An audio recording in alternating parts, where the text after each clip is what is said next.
State of Utah versus Kouri Richins. Can I have counsel for the state make their appearance? Good morning, Your Honor. Brad Bloodworth, Lindsay Sherbanak, and Margaret Olson for the state. Thank you. And for the defense? Wendy Lewis, Catherine Nestor, and Alex Ramos for the defendant, who is present. Very good. This is the time set for sentencing. The court plans to proceed as follows. First, I need to address 3 administrative matters. The setting of a restitution hearing, which the court proposes would include discussion of the state's request for recoupment of defense costs at that time. The state's request for a continuous protective order and any alleged inaccuracies in the pre-sentence investigation report. Second, I'd like to hear from counsel for the state and from those who wish to present a victim impact statement. Third, I'd like to hear from defense counsel and those that defendant desires to present information regarding the appropriate sentence. And finally, the court will give Ms. Richins an opportunity to speak if she so chooses. Any objections, Mr. Blower? No, Your Honor. I have one other housekeeping matter, if I may. Please. Your Honor, the defendant previously waived the jury as it relates to the domestic violence finding. I cannot recall, or finding the record, whether or not the court has actually made that finding, and the state would ask the court to do that today if it hasn't. I can't recall whether there was a stipulation about their status as cohabitants made on the record during trial. That's the issue. Right.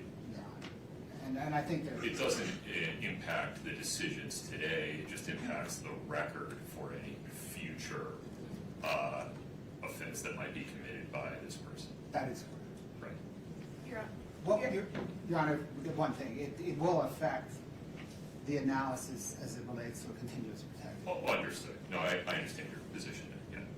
Your Honor, I do believe we put that on the record during the jury instruction conference. Okay. We discussed specifically the cohabitant issue, and you got us to make a statement on the record. Okay, very good. So, I think there's a stipulation among counsel that the record includes a stipulation of fact recorded for the record that Eric Richins and Kouri Richins were cohabitants under Utah law at all relevant times. Anything further, Mr. Blair? No, Your Honor. Ms. Nestor, Ms. Lewis, any objection to how the court intends to proceed? Yes. Okay.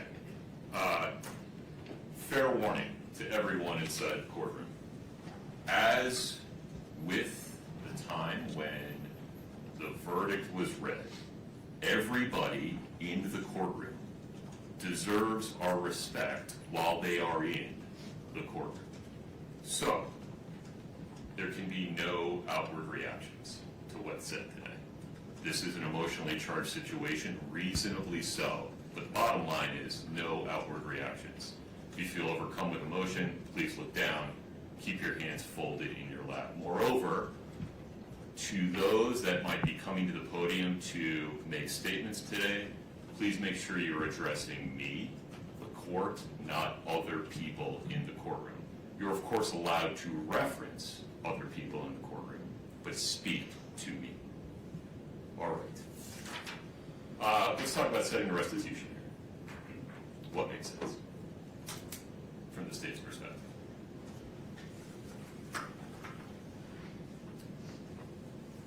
Your Honor, the restitution amounts that the state is seeking are well known in the record, or the defendant or are well known in the record. So if we can proceed in very short order, I don't know if there's going to be much dispute on the amounts. Okay. From the defense team, what makes sense, Ms. Nestor? We need an opportunity to brief these issues and do a little bit of research. We were surprised by some of the requests that came The from us. recoupment issues? Yes. Fair enough. So we need to look into that. I know that I'm going to be out of town the first 2 weeks of June. I'm going to be out of the country, so if we could do it before or after, that would be helpful. After would work far better for me. Okay, same. So, other than that. Ricky, what would you recommend? Is there an afternoon on which we don't have a ton of stuff set on a Friday afternoon?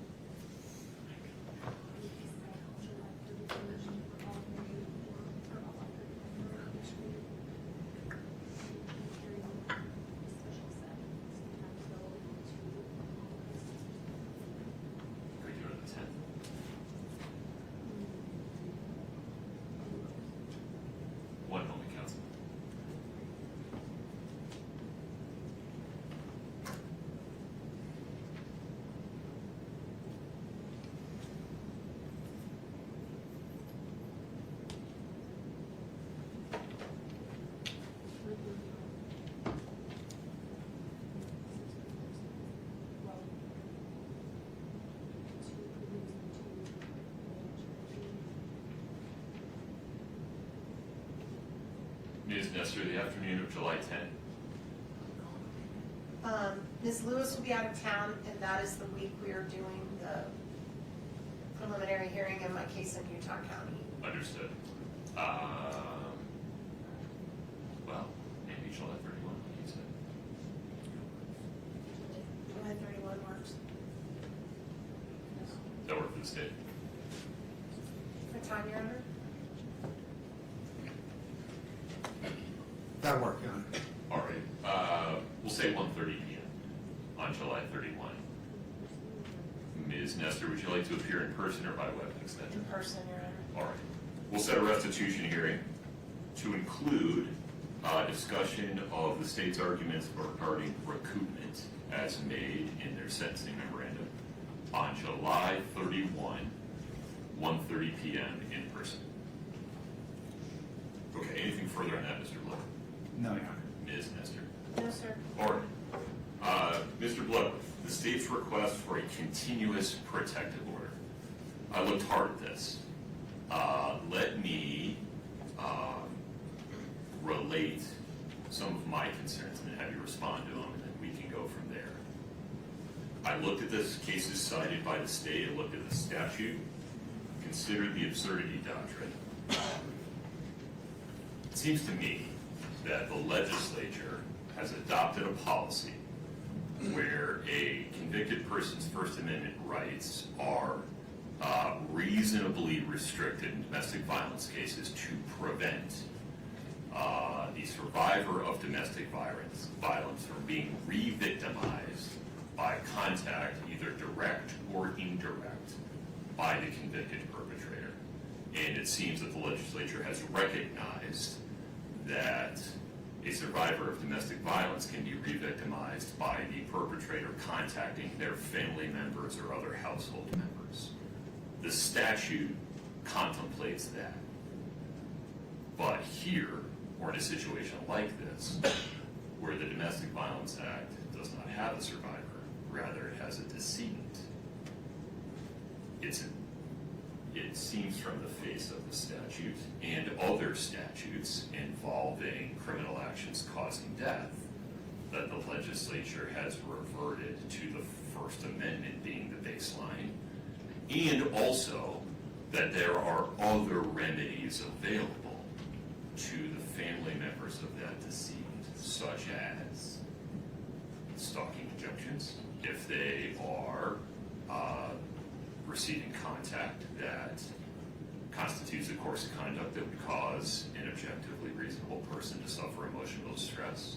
Moreover, the juvenile court has tremendous authority to determine whether and how much, if any, contact a parent in this situation should have with the children of the decedent.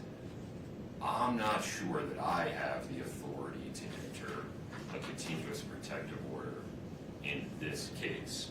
I acknowledge this may not be what the legislature intended, that maybe they didn't see around this corner when passing the statute, and I appreciate the state's position that maybe they should take a hard look at it, but the act says what it says today. Respond to that for me. Your Honor, the state questions the court's kind of read of the act, and when the court relates members of the victims, any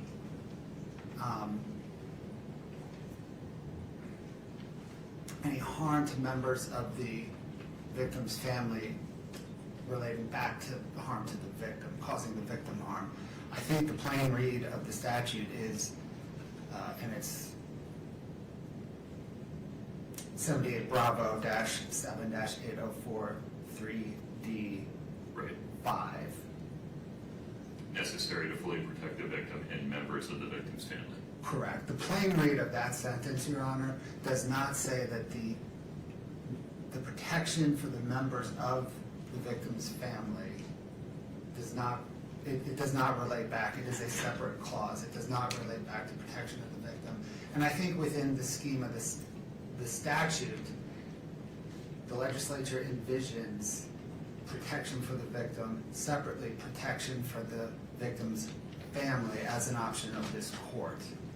And I think that's kind of consistent. This statute's odd. I think it's subsection B, which has a preamble on legislative intent. Right.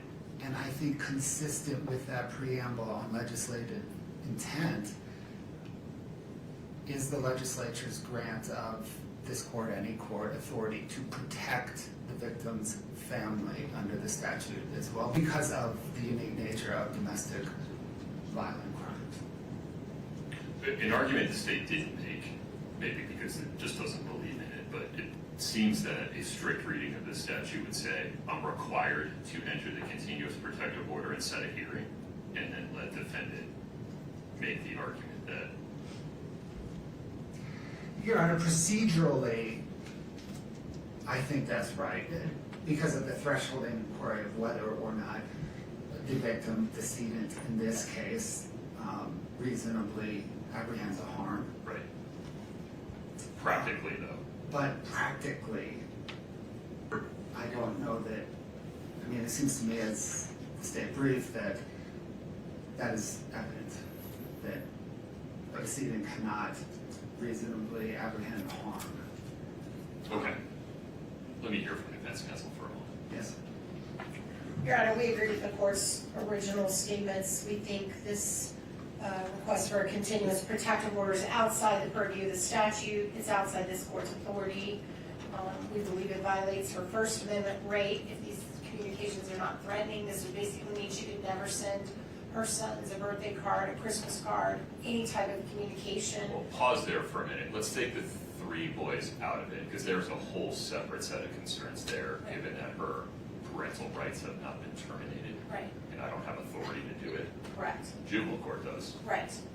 But if we would talk just for the moment about the adult family members of Eric Richins, Well, it would mean that she could never reach out to them. right. Well, and that could create problems if they're the guardians of her children and there's an issue if she is given any type of parental input to major life decisions, to medical care, to anything like that she would not be able to communicate would be problematic. She has no intention of communicating with them outside of matters that have to do directly with the children. I also think this, well, you said you're setting the boys aside, so my other arguments, I'll deal with them. But as far as I can see, there's another courtroom where this could happen. There's another venue under which this could happen, and this is not the appropriate place to do it. All right, Mr. Bloodworth, any additional thoughts regarding the state's request for a continuous protective order? No, Your Honor. All right.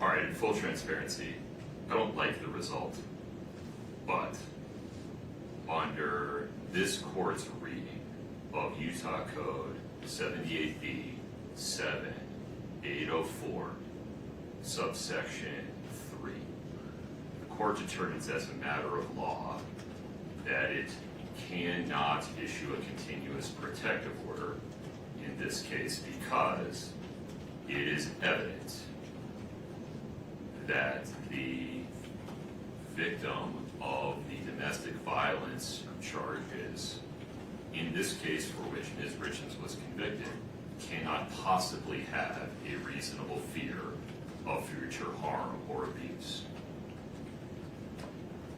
It very well may be that this is not the result the legislature intended, and I would encourage the legislature to take a hard look at 78B 7804 subsection 3 to fill this gap explicitly.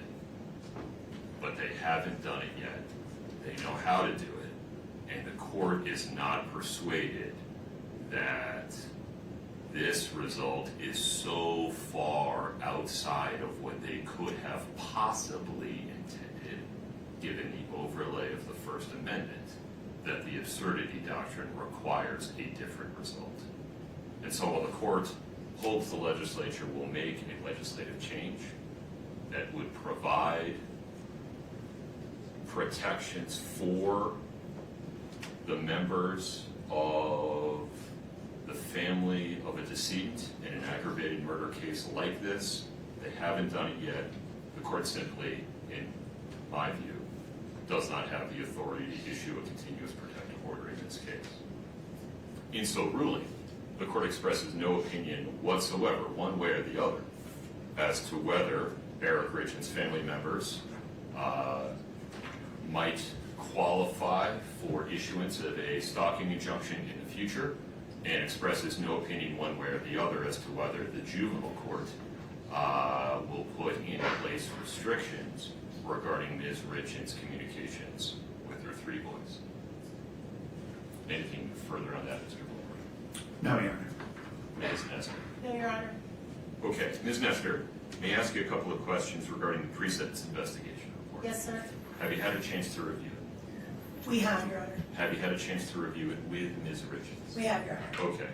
Are there any inaccuracies in the PSR that we need to address? We submit there are inaccuracies. They're all related to the factual recitations, which this court presided over the trial and is very familiar with. We have confidence the court remembers what happened at trial and remembers what was presented, and we would submit. Okay. For the purpose of today's hearing, to the extent there are any factual inaccuracies in the pre-sentence investigation report regarding the factual background of this case, the court determines that those factual inaccuracies are not relevant to the court's sentencing decision and do not affect the court's decision regarding the appropriate sentence one way or the other. Anything further on that, Ms. Nestor? No, Your Honor. Okay. Mr. Bloodworth, how would you like to proceed? Your Honor, the state is prepared to present. Please.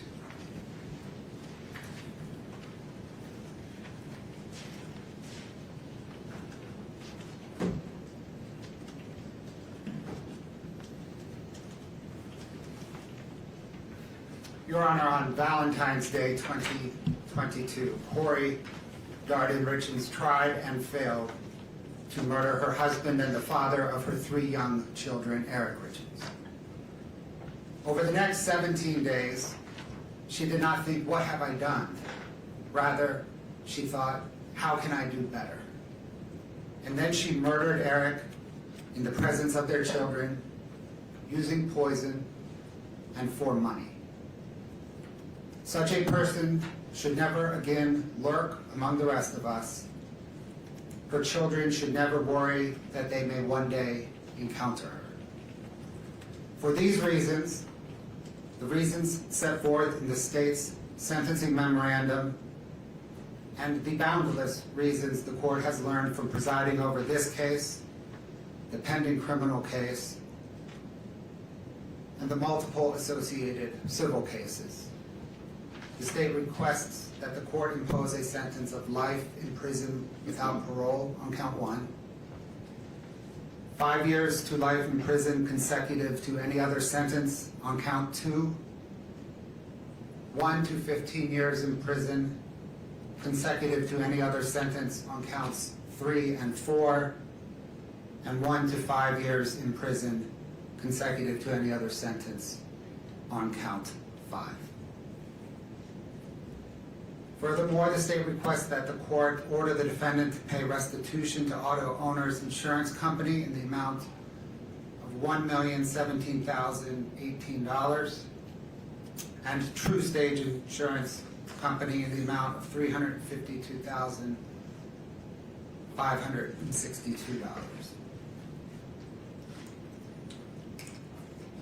The state requests that the court order the defendant to pay recoupment to Summit County in the amount of $1,391,943.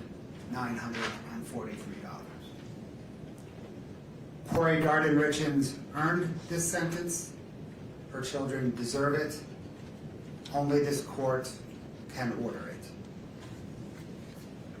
The court's time this morning is best spent hearing from a few of Kouri Richins' victims. Fathers are not meant to bury sons. Gene Richins will present his victim impact statement first. Losing a sibling is losing a piece of yourself. Katie Richins Benson, Clint Benson, and Dr. Amy Richins will then present their victim impact statements. There are no greater victims in this case than Eric's 3 young boys. The defendant took both of their parents from them. Jessica Black, who is Weston's counselor, Christina Greening, who is Ashton's counselor, and Sarah Barber, who is Carter's counselor, will then present the boys' victim impact statements. Your Honor, Gene Richins.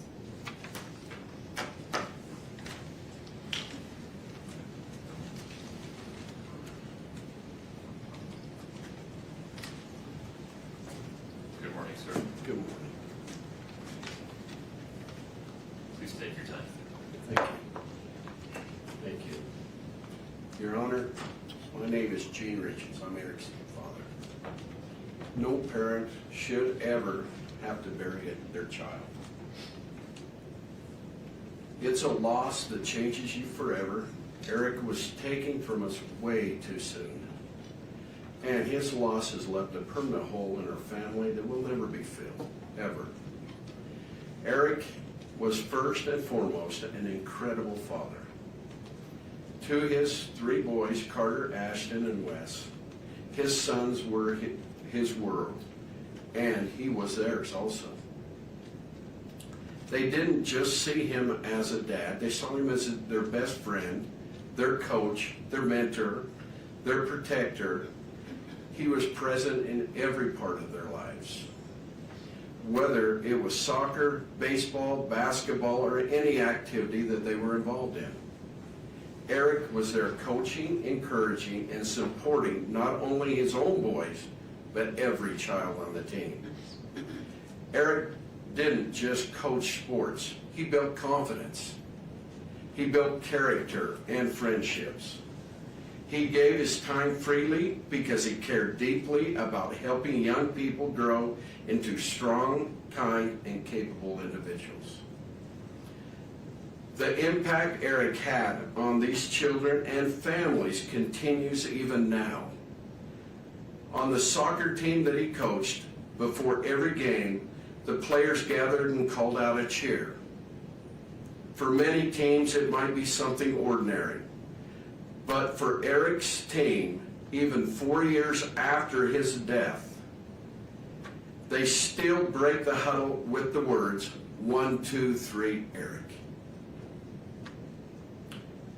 That simple cheer speaks volumes about a man he was and the lasting imprint that he left upon young lives in this community.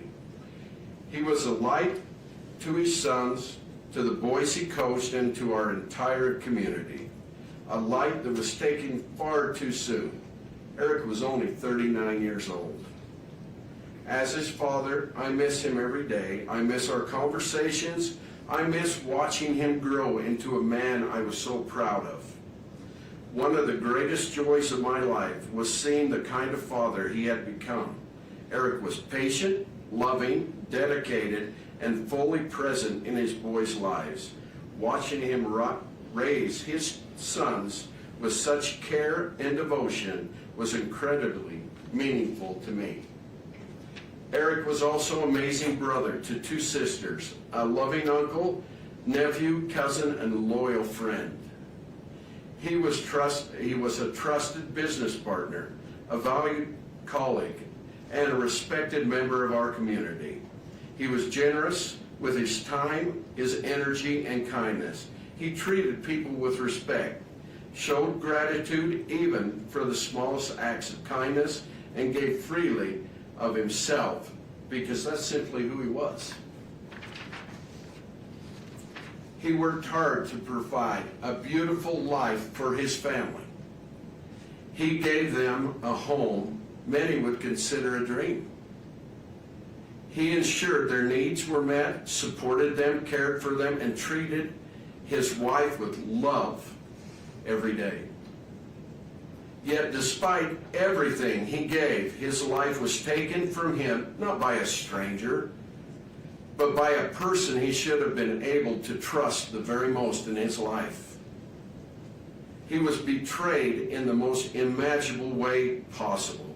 His life was taken through calculated, intentional actions motivated by the greed, control, and desire for a different life with someone else. Eric's boys lost a father. I lost my son. His sisters lost their brother. Our family lost a man who represented the very best of what a person can be. The ripple effects of this loss extend far beyond our immediate family. His friends lost someone they trusted and admired. The children he coached lost a mentor, a role model. Our community lost someone who genuinely cared and gave back without expecting anything in return. Eric will never see his boys graduate, get married, or become fathers themselves. He will never again stand on the sidelines cheering them on. He will never offer guidance, encouragement, or love in any way that only a father can. That opportunity was stolen from him and from all of us. Because of the calculated and intentional nature of this crime, I respectfully ask the court to impose a sentence of life without the possibility of parole. This sentence is important to Eric's 3 sons never have to live with the fear that the person responsible for taking their father could ever harm them again, and to ensure she can never harm anyone else ever again. Despite our immense grief, I want to acknowledge and thank those who have worked tirelessly to bring justice for my son. Eric was always grateful for others showed kindness and dedication, and I know he would want to express sincere appreciation to those who gave their time, effort, and professionalism to seek the truth in this case. We are deeply thankful to the prosecution team, Margaret, Brad, Lindsay, Fred, Joe, Wendy, Patricia, and the entire staff who supported them for their commitment and their perseverance. We also want to recognize and thank Todd for his dedication and relentless efforts in helping us ensure justice has been served. We are also grateful to Grace Wardis for serving as a spokesperson and an advocate for our family throughout this process. We thank the Summit County Sheriff's Office, Lieutenant Hemingway, Detective O'Driscoll, Detective Hopper, Officer Woody, Officer Gibson, and all the law enforcement personnel who worked on this investigation. We thank the bailiffs who ensured the safety and the order of this courtroom. We thank you, Your Honor, for your patience, professionalism, and stewardship of this process. We extend our heartfelt gratitude to each juror, including the alternates, for their sacrifice and their time, for seriously taking the responsibility, who carried out to ensure justice was served. Nothing can bring Eric back. Nothing can restore what has been taken from his sons, from our family, and from this community. But accountability matters here. Justice matters. Eric mattered. His life, his love mattered, his example mattered. He will always be remembered as a devoted father, a loving son, a supportive brother, a loyal friend, and a man who made lives of those around him better. We miss him every day and will continue to honor his memory by living with the same kindness and dedication that he showed to everyone fortunate to know him. Thank you, Your Honor. Thank you.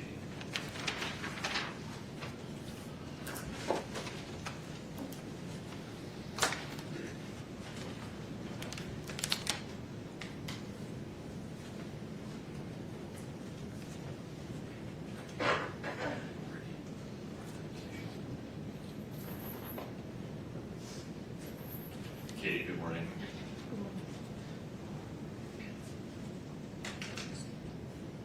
So as you know, I'm Katie, and I'm Eric's sister.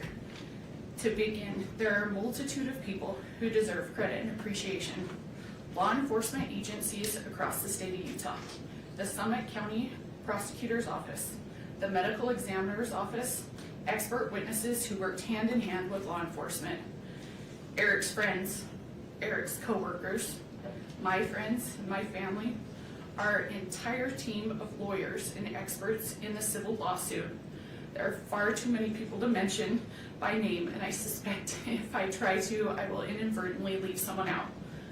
But to all of you, please know that this would not be possible without your efforts, your support, and the strength of the community that has stood beside us. Both my family and I are forever grateful to each of you. I am also very grateful to you, Your Honor, to this court for the dignified manner in which it presided over the trial, and to the members of the jury for faithfully performing their civic duties. Today is Eric's birthday. I stand before you because he can't. He was taken away from my dad, my sister, his nieces, his friends, our community, and worst of all, from his 3 amazing sons. Sorry. He was taken away from us by a person he should have been able to trust, the person he should have trusted most in the world, his wife. It's impossible to fully describe how devastating Eric's death and Kouri's crimes have been to our family. Nearly every aspect of our lives has been permanently changed, and we have no choice but to live with those changes and with Eric's loss forever. Eric was a phenomenal brother, father, son, nephew, grandson, cousin, friend, and businessman. Eric and I were extremely close. We went through school together and navigated life side by side. Wherever Eric went, I was usually tagging along right behind.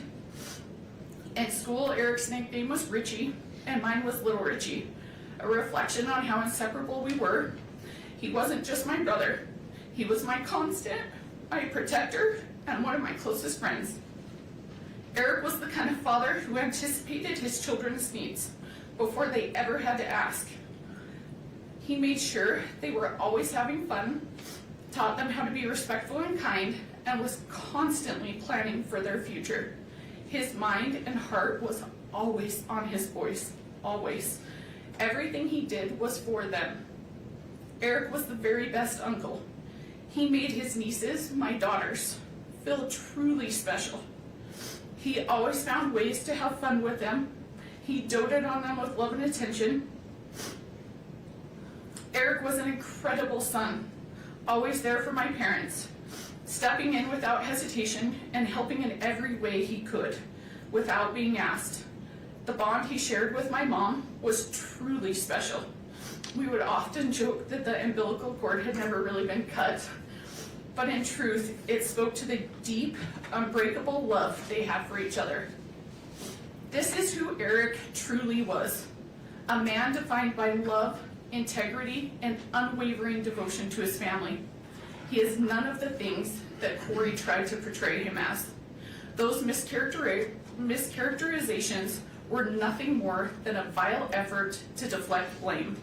And those mischaracterizations stand in stark contrast to the reality of the man we all knew and loved.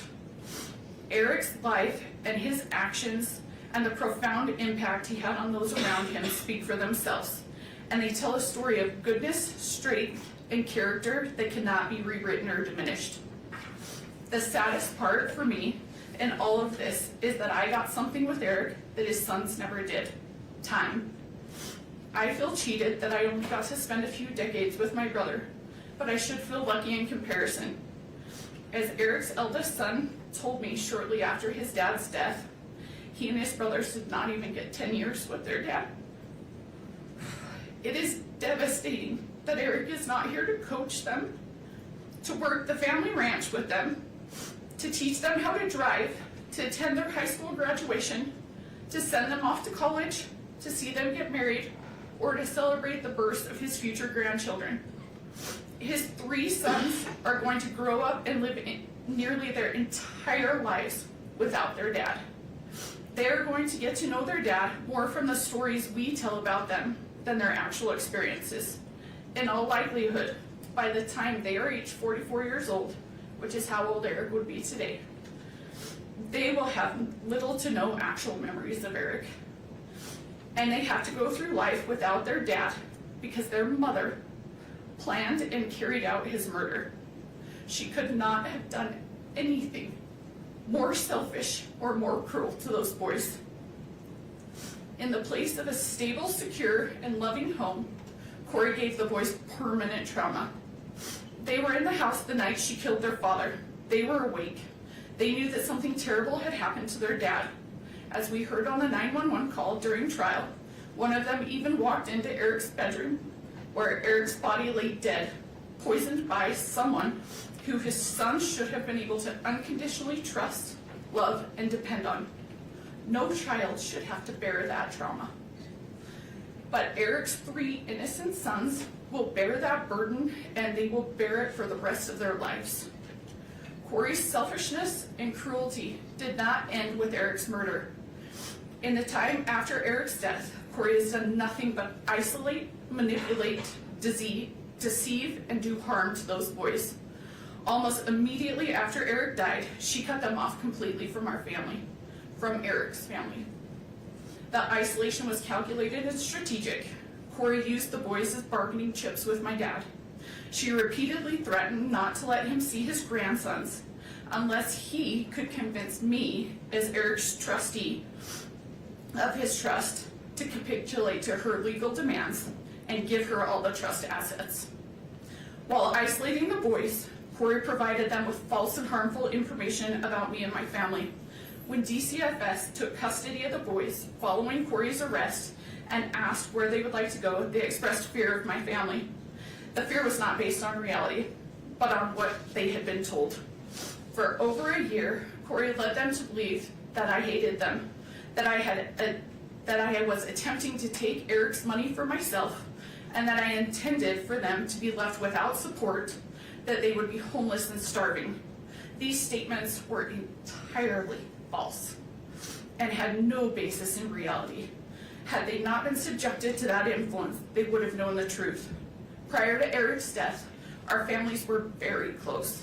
My daughters and his sons had strong friendships, and I had a meaningful individual relationship with each of my nephews. I spent time riding horses with one, helping another identify summer coding programs, and the youngest participated in ice skating lessons with my daughters. Our families shared holidays, worked together on our family ranch, took trips together, and I was present the day each of the boys were born in the hospital. The boys have expressed their confusion about these circumstances. They have stated that prior to their father's passing, both Eric and Kouri frequently told them if anything were to happen, they should go with me, that I would care for them and support them. Following Eric's death, however, those messages changed. After Eric passed away, Kouri prevented all contact between our family and the boys. She prohibited communication and continued to provide them of false information about us. When we were finally able to see the boys again, approximately 15 months after Eric's death, the boys hardly recognized the relationship we had. Instead, they viewed my family and me with fear and hesitation, as though we were strangers. Kouri also went to great lengths to jeopardize the boys' financial futures. I know you are very aware of this. Among other things, she drained the personal bank accounts that Eric had set up for his boys as college funds. She allowed the boys' Social Security survivor benefits to be funneled to individuals who were not taking care of the boys. And she sued me in my role as Eric's trustee and personal representative, not once, not twice, but 3 separate times. The goal of her lawsuits is singular. She wants all of Eric's assets for herself. Despite her lies and fanciful public portrayal, she knows that none of Eric's assets are going to me, my dad, or my sister. In fact, she knows exactly where Eric wanted everything to go, and that is to his boys. And yet, for 4 years, she has aggressively tried to take their inheritance from them. Even now, despite erroneous debt, a murder conviction, and a string of pending felony financial charges, Kouri's civil lawsuits live on. Those lawsuits have been emotionally grueling, all-consuming, and unimaginably expensive. And tragically, every dollar on those suits is a dollar that Eric's boys will not get. Of course, Kouri can't have other people or the public thinking that she's trying to take away her children's inheritance. So for the past 4 years, both in court and in the media, she has demonized and vilified me. She has hurled wild accusations in my direction, including that I hacked her bank accounts, forged her bank statements, paid off witnesses, unduly pressured law enforcement into investigating her, and quietly pulled the Summit County prosecutor's strings.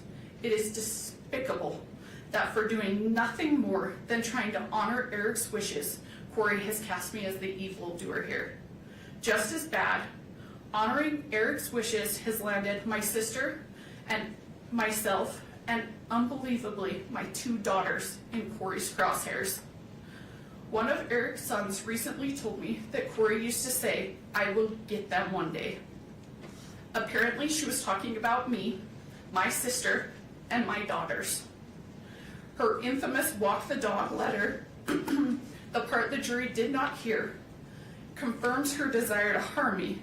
In it, she talks at length about her plans to get at Amy and me, including by targeting my daughters, both of whom are under the age of 10. It takes a sick mind to target children. The mere thought that someone who has so little regard for human life or decency might one day walk free is horrifying. I worry about the safety of Eric's boys, my daughters, my sister, and myself. There is nothing Kouri will not do, and no one she will not hurt, to achieve her own selfish ends. I am not the only one that is afraid. There are 3 little boys who, instead of fearing those who love and adore them, as Kouri would prefer, worry constantly that Kouri might show up one day and take them away. Eric's sons deserve so much better. They are not bargaining chips. They are not cash cows. They are not props for some twisted children's book about grief and loss. And yet that is what they've been reduced to by Kouri. To my unending sadness and horror, Eric himself understood all too well the danger she posed to his children and to his family. When Eric told me he had changed his estate planning and appointed me as his trustee and personal representative, I begged him to end the marriage and go his separate way. By that point, he had already consulted with a divorce attorney and was deeply afraid that he might not be awarded sole custody of his children. He made the heartbreaking decision to stay because he could not accept the risk of what might happen to his sons if Kouri had equal custody. He told me he would live his life through hell every single day of his life until his youngest was 18, because he believed Kouri was the most evil person he had ever met. He knew that his sons did not like her. He told me as much many times.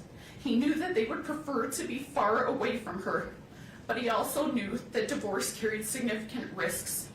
And he said he could never allow his children to spend half of their time alone with her, because he was certain they would be exposed to harm and things no child should ever experience. He made it clear that in his mind, if Kouri were given equal custody, his children would be in the care of someone he believed to be deeply dangerous. He feared the people they could be exposed to and the damage that could be done.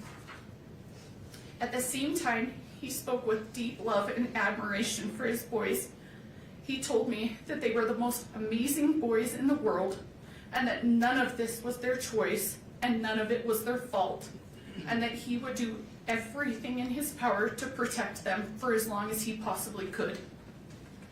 Kouri loves to go on and on about how this case is a media sensation. She's right. News outlets from here to Europe have covered it. There have been countless newspaper articles, podcasts, and TV specials about it. Every hearing is live streamed on numerous YouTube channels. Every filing is scrutinized by internet lawyers and true crime junkies.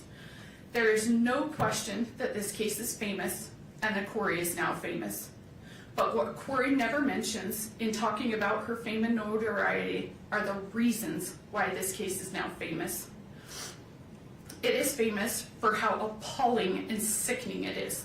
It is famous because a mother meticulously planned to kill her husband, killed him while their children were sleeping in the next room, and then had the audacity to hold herself out as the author of a children's book about grief and loss.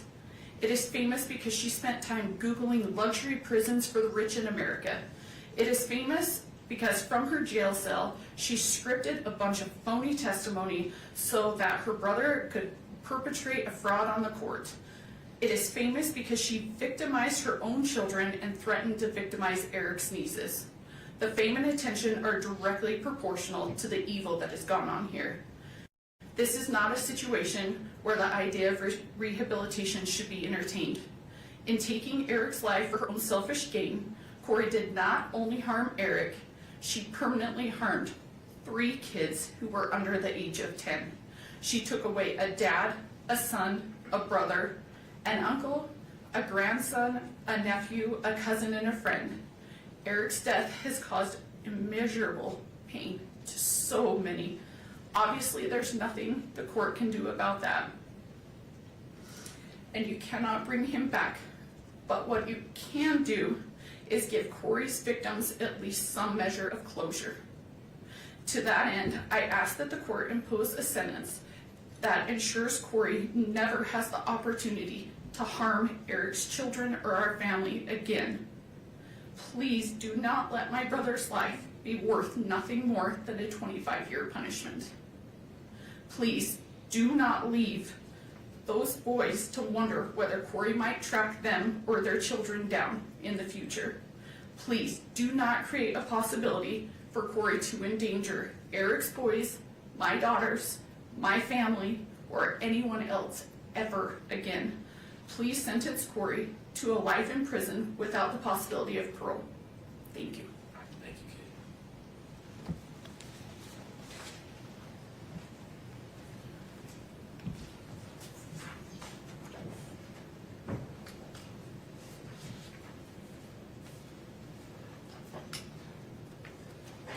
All right, Clint. Hello, Your Honor. My name is Clint Benson. I am Katie's husband and Eric's brother-in-law. Eric was an innocent man, a devoted father, and someone whose life revolved around his children and his family. Because of Kouri's choices, he never had the opportunity to say goodbye to his children, to reassure them, to share the final moments every family deserves. That loss cannot be measured. His children will spend the rest of their lives carrying the pain of a father taken from them far too soon. What makes this tragedy even more painful is the calculated nature of the crime. This was not a momentary mistake, a lapse in judgment, or a crime of passion. It involved planning, preparation, testing, and deliberate action. Eric's death was carried out in a way that caused fear, suffering, and helplessness. Kouri either watched or sat by as Eric succumbed to fentanyl poisoning instead of providing any kind of aid to him. She was fantasizing about a dream life funded by Eric's death. Eric was killed in his home by a traitor sleeping next to him in one of the most cowardly acts imaginable. We are profoundly grateful to every investigator, prosecutor, detective, law enforcement officer, juror, judge, forensic expert, and public servant who work tirelessly and honestly to uncover the truth. Their dedication ensured that Eric's voice was not lost and that justice could still prevail. We are equally grateful for the incredible community surrounding us. This community has shown unwavering support and has been there for Eric's boys without judgment and through some of the most difficult times imaginable. The boys are succeeding and thriving because of the people around them who continue to provide support and look out for their safety. Going through every aspect of this murder easily led to a dark place while fighting against an individual focused on only chaos and vengeance. However, the people surrounding us, including the sheriff's officers, principals, teachers, school staff, coaches, counselors, neighbors, and church members, created an unbreakable force for what is good, just, and right. No sentence can bring Eric back. No outcome will erase the suffering caused by these actions. But accountability matters, truth matters, and justice matters. Kouri continues to shirk responsibility for her actions, for the pain she has caused, and for the resources she has squandered, both Eric's and the state's. Even after everything that has been revealed, Kouri has demonstrated zero genuine accountability or remorse for the devastation she has left behind. Instead, she has repeatedly attempted to distort the truth, create false narratives, and portray herself as the victim. She has used the legal system as part of her schemes. There has been lawsuit after lawsuit, motion after motion, delay after delay, all in an effort to shift blame away from the person responsible. The evidence, the truth, and the outcome of this case all tell a very different story. What is especially concerning is the continued hostility from Kouri and her family, as well as their desire for vengeance directed towards our family, a family already devastated by an unimaginable loss. Statements they have made about going to war and getting the Richins demonstrate an ongoing mindset rooted in blame, anger, and retaliation, rather than remorse or acceptance of responsibility. Kouri will continue to try to convince the public that she was a good mother through media outlets that choose not to research or report on the countless motions and facts presented in this case or other cases, but instead simply regurgitate the false narratives of a sick and evil person. Kouri and her family continue to plan media campaigns focused on lies, targeting anyone foolish enough to spend time listening to them. Kouri is not before this court because she was mistreated, because she is a victim, or because the Richins family manufactured a false narrative, as she and the Darden family would like to portray. She is before this court because of the choices she has made, choices that resulted in Eric's death and permanent trauma to anyone who has loved him. Kouri chose pride, seeking to project an image of success. Kouri chose adultery and lust, prioritizing her secret lover over her husband and her children. Kouri chose fraud and greed, hoping to profit from Eric's death. Kouri chose murder, and she continues to choose vengeance against the victims of her actions. The time for Kouri to make choices is at an end. Now it is time for her victims to choose. Please let Eric's children have a chance to choose lifelong peace, comfort, security, success, and happiness. I ask this court to impose a sentence of life without parole, a sentence that truly reflects the gravity of this crime, the irreversible harm caused to our family, and the calculated choices that led to Eric's death. Thank you. Thank you, sir.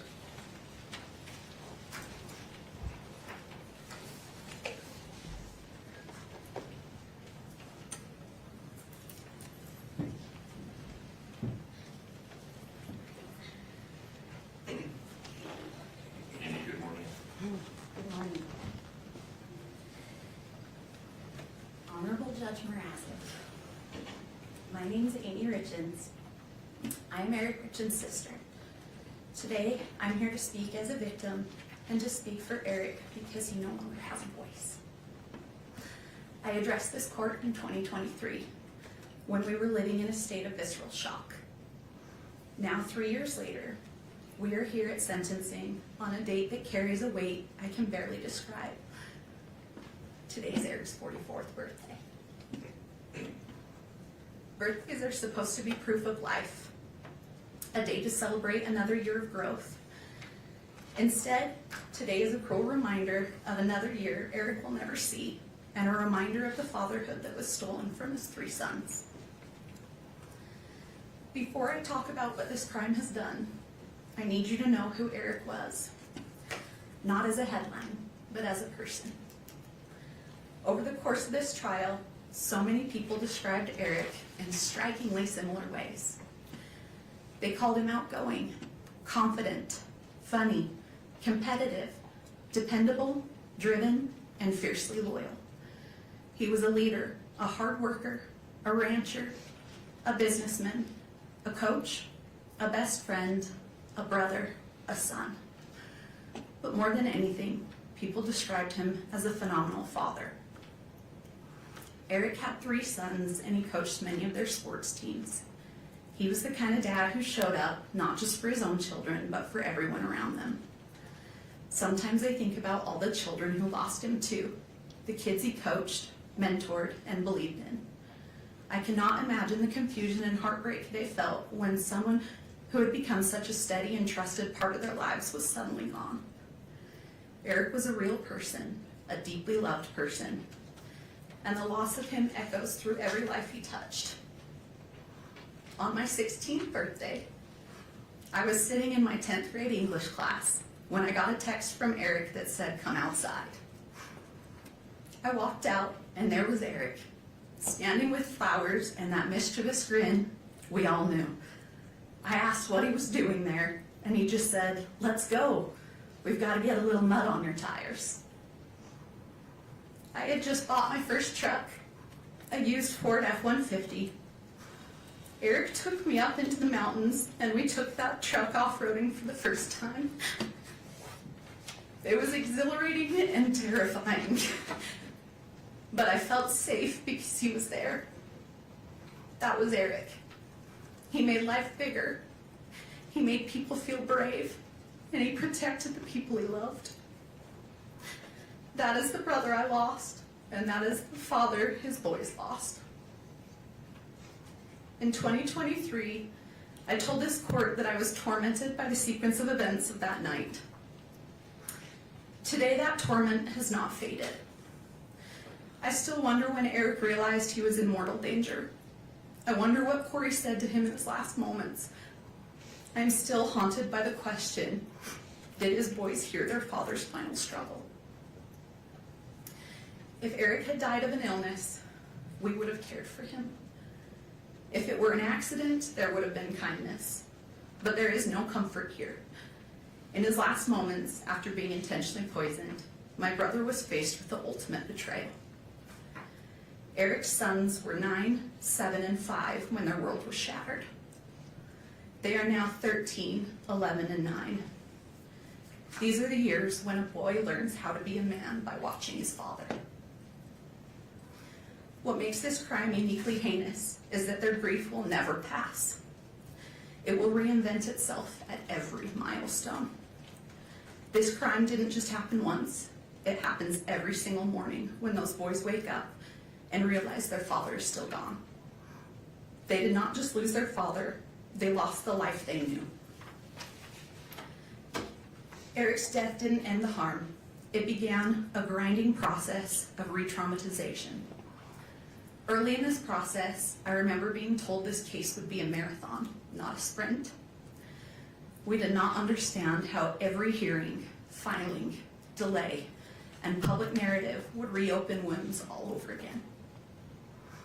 As if losing Eric was not painful enough, our family was then forced to grieve under public scrutiny. After the publication of the grief book, our family became the subject of public narratives, attacks, and speculation. At one point, I received a message sent from a burner phone that said, "You think you're funny? Kouri will get the last laugh. Your jealousy is as disgusting as your family." Law enforcement later confirmed, through warrants, that the message came from Kouri. That moment stayed with me because it captured what these years have felt like. Not just grief, but intimidation and distortion. Yes, our family hired a private investigator. But when someone you love dies suddenly and deep in your gut, you believe something is terribly wrong, you do not stop searching for answers. The real question is not why would you investigate? The real question is, what wouldn't you do? What wouldn't you do for your brother, for the truth? I also feel compelled to address the emotional toll of the trial itself. As the designated victim representative, and more importantly as Eric's sister, I have a right to be present in the courtroom. Yet during the proceedings, I was essentially kept in the dark. Due to the courtroom layout, I could not see the exhibits or the evidence. When we requested simple accommodation, we were told that the trial was being broadcast on court TV and I could excuse myself and watch from home with the rest of the world. Being told that my right to be here was interchangeable with a television broadcast was a profound violation. I did not want to watch Eric's life and death as content from my couch. I didn't want to go home after a grueling day and listen and watch it all over again. I had a right to be here, to face the evidence directly. Still, to this day, I have not been able to rewatch the trial because it's so time-consuming and painful to relive. I still have not seen all the evidence that was presented. Your Honor, I need to say this clearly. Someday, those boys will grow up and look back at the records of this trial. I need the truth to be the only thing they find. The claims made against Eric's character were not just legal defenses, they were acts of secondary violence. Eric was a protector, not a predator. These lies were a desperate attempt to justify the unjustifiable, and they have added a layer of cruelty to our grief that is nearly impossible to bear. I also need to correct the record on a few misrepresentations. First, the prenup. It was provided well before the wedding, not in a last-minute way. Second, the incident between Kouri and me. I never touched her. Kouri pled guilty to assaulting me. Yet she and her circle have continued to spread false narratives. This is a pattern of distortion that has kept our family trapped in conflict. There is something that has haunted me for years. And I found out Katie was the exact same today. I begged Eric to leave too. I begged him to divorce her. But Eric was trying to protect his boys. People often struggle to recognize intimate partner violence when the victim is a man. But Eric's actions spoke for themselves. He documented conversations. He tried to protect himself. He knew after Valentine's Day that she had tried to poison him, but he also believed that if he left, he could not fully protect his children. So he stayed because he was trying to keep them safe. This trauma has seeped into every corner of my life. And also, it has also deeply affected my own family and marriage. My husband, William, watched me be consumed by the pursuit of justice. For 4 years, we have lived in a constant state of stress, grief, and emotional exhaustion. I lost my job as a professor at Montana Tech University on the very day I was subpoenaed to appear in this court. Eric was so proud of me earning my PhD, and teaching students was something I loved and that made me proud. It now seems like another thing that Kouri's actions have taken away from me. But the most devastating loss is one that isn't in any police report. Because of the unrelenting stress of this investigation and the constant attacks on our family, I suffered a traumatic miscarriage of twins. We lost our children. We lost the future we were building. Kouri's actions didn't just end one life. They reached out and stifled the lives of my unborn children as well. That loss lives inside this tragedy too. Eric's murder did not just take someone from my life. It plunged me into a darkness. It stole the light I once carried. It erased the future I had planned. Every day, I wake up and step into this same crushing emptiness, where time itself feels frozen and meaningless. The laughter of my future children, the warmth of my family, the simple joy of waking to a new morning, all of it has been devoured by this crime. This grief is limitless, resembling the ocean. Sometimes it softly touches the shore, other times it pounds against it with fierce force. Occasionally, it surges like a massive tsunami, overwhelming everything. These changes can occur suddenly, and like the ocean, it cannot be controlled. I didn't just lose my brother. I lost my sister-in-law. I lost someone I considered my friend. We'd had good times together. That loss is so complicated now, Your Honor, because it forces you to grieve someone who is still alive while facing the horror of what they have done. It is grief that doesn't resolve. It just sits there heavy every day. This crime has fractured our family in ways outsiders cannot understand. One of the most painful realities is that my husband and I do not get to see our nephews. This tragedy has created a wall of trauma between us, and that feels impossible to climb. Because of this crime, we are no longer present in those boys' lives the way Eric would have wanted. In 2023, I told this court I never knew evil like this existed. Everything I have witnessed since has confirmed that. Kouri did not just kill Eric, she attempted to kill the spirit of everyone who loved him. She lied to his children, she lied to the world, and has shown no remorse while dancing on his grave for profit. Your Honor, a parole-eligible sentence is not a conclusion. It is a reoccurring nightmare. It guarantees that every few years, Eric's sons will be notified that their father's murderer is seeking freedom. It forces them to relive the trauma repeatedly for decades. Eric died trying to be his children's shield. He can no longer protect them, so now the responsibility falls to this court. I ask you to provide these boys with the finality and safety they deserve. I ask you to ensure that the noise of Kouri Richins never enters their lives again.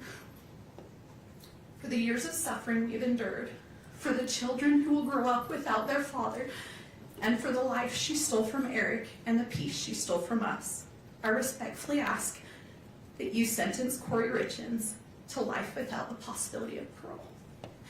Happy birthday, Rico. Thank you.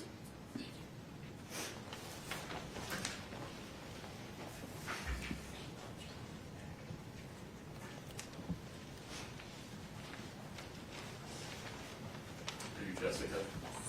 Good morning. Good morning, Judge. Take your time. My name is Jessica Black. I'm a licensed clinical mental health therapist and a registered therapist. Myself and my colleagues are here today to read the victim impact statements for 3 children. We are here as advocates on their behalf. After a developmentally appropriate process, the boys were able to decide individually how they wanted to share their statements, and this is what they chose. Our roles are to read their words exactly as they wrote. The boys want the court and the world to hear their side. This is from WR. I woke up to sirens, and there were a lot of people at my house, and I was definitely scared. I felt confused. I was in a bedroom with my brothers, and I didn't know what was happening. At first, I was really scared because I didn't know what was happening, and I had no control, and I felt helpless. I felt really overwhelmed. After my dad died, Kouri would put us in the basement while she was with the neighbor. I felt scared because I thought something really bad was happening again. She would take me to places that smelled really bad. Everything she did made me feel uncomfortable. When someone talks about Kouri, it makes me feel hateful and ashamed. She took away my dad. It's made me have a hard time trusting people. I was scared that Kouri's family would come to my school and take me. I had to go to counseling with DCFS in Heber, and I did not like it. DCFS made me talk to Kouri, and I couldn't do things that I wanted to do. I felt not important to anyone. I feel a lot better about myself now than I did with Kouri. I can't ever see my dad again. I want her to go to prison forever. If she got out, I would be so scared, really mad, and I wouldn't want to go with her anywhere. I'm worried that she would take me away from Katie and Clint. Once she is gone, I will feel happy, and I will feel safer and relaxed, and trust people more. Thank you.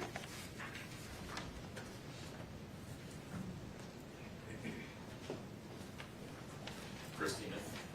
Yes, Good Your morning. Honor. I am Christina Green. I'm a licensed clinical social worker, not registered play therapist, and I will be reading for AR. You took away my dad for no reason other than greed, and you only cared about yourself and your stupid boyfriends. You were not caring and watching over me and my brothers. I had to be a parent to W. C and I would walk him to the bus stop, feed him, and watch him. You were not concerned about our health. When we got hurt, you didn't even care. When C got ran over by a side-by-side, you still made him go to the soccer game that day without taking him to the doctors first. You would lock C in his room, and I would have to go to the kitchen and bring him food. You shamed us when we didn't want to eat uncooked lasagna you made. We threw it away because we couldn't eat it. Then you made us watch videos of children starving in war areas.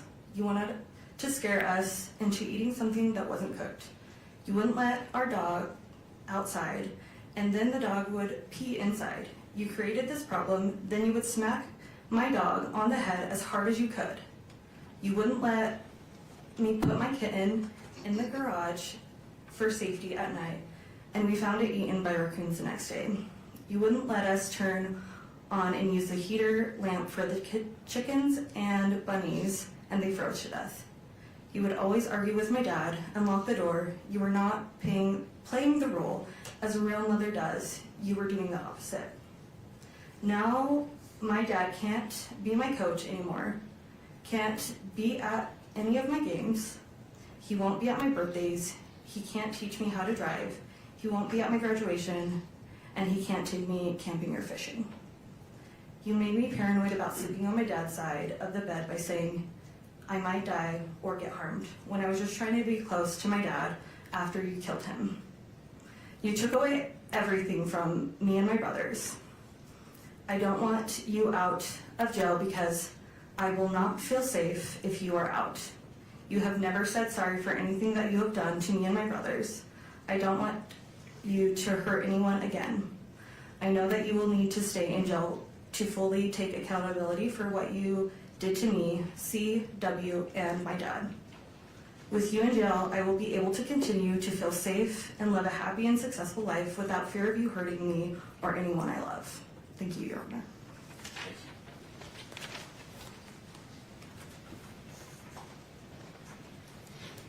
Sarah? Yes, my name is Sarah. I'm a licensed clinical social worker and registered play therapist, and I'm going to read the victim impact statement for CR. My name and age now, my name and age I was at the time of the crime. CR, age 12, now 13. I was 9 when my dad was murdered. What I would like to see happen if the perpetrator is convicted of the crime, I would like to see Kouri get a life sentence. My thoughts regarding an appropriate sentence for the person who is accused of this crime and if they are found guilty. I think Kouri should get a life sentence because what she did is very sick, because it had no reason to happen and it impacted a bunch of people, including me. These are some reasons why I think she should have a life sentence. The information I feel is important for the judge to be aware of in sentencing. I think the judge should know that my dad was a good person and very thoughtful and kind and helped whoever needed help. He was always taking the extra mile to help people.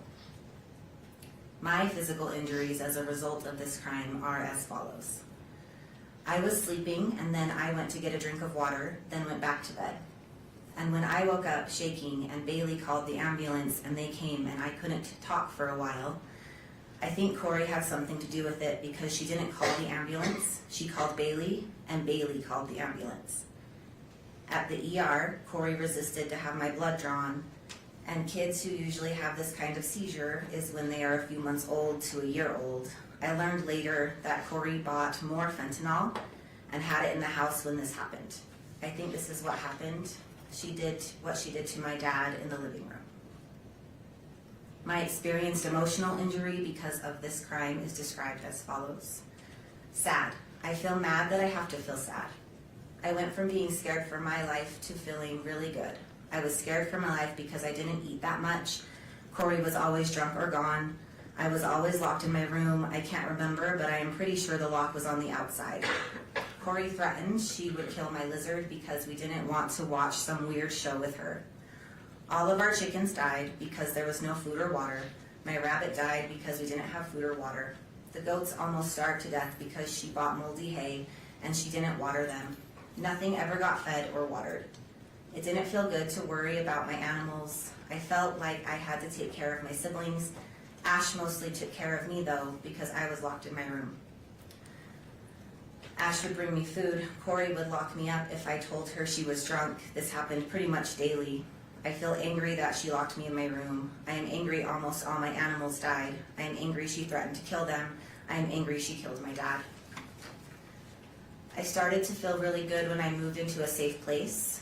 It was safe because the people around me were safe, Katie and Clint. I felt safe at Jake and Shalina because I wasn't with Kouri anymore. Counseling. I feel annoyed that I have to go to counseling and tell the story about what happened 55 million times. I feel better now because I know it's to help me. I would like to not have to go to counseling. I would like to have to not worry about anything after this trial is over. I want the judge to know I hope Kouri gets convicted to a life sentence. Kouri is always drunk. I want the judge to know my dad was a good person and I miss my dad. I miss my dad, but I do not miss how my life used to be. I don't miss Kouri, I will tell you that. Thank you. Thank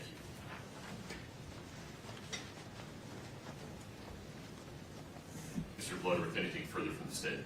Your Honor, the state moves to admit state sentencing exhibits A through I previously provided to the court and defense.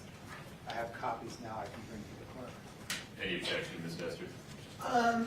Yes, we do object to some of those being on the public docket, and we can, if we want to take a break, we can go through that with the prosecution. I actually sent him an email asking if they would be filed publicly, and his response was no.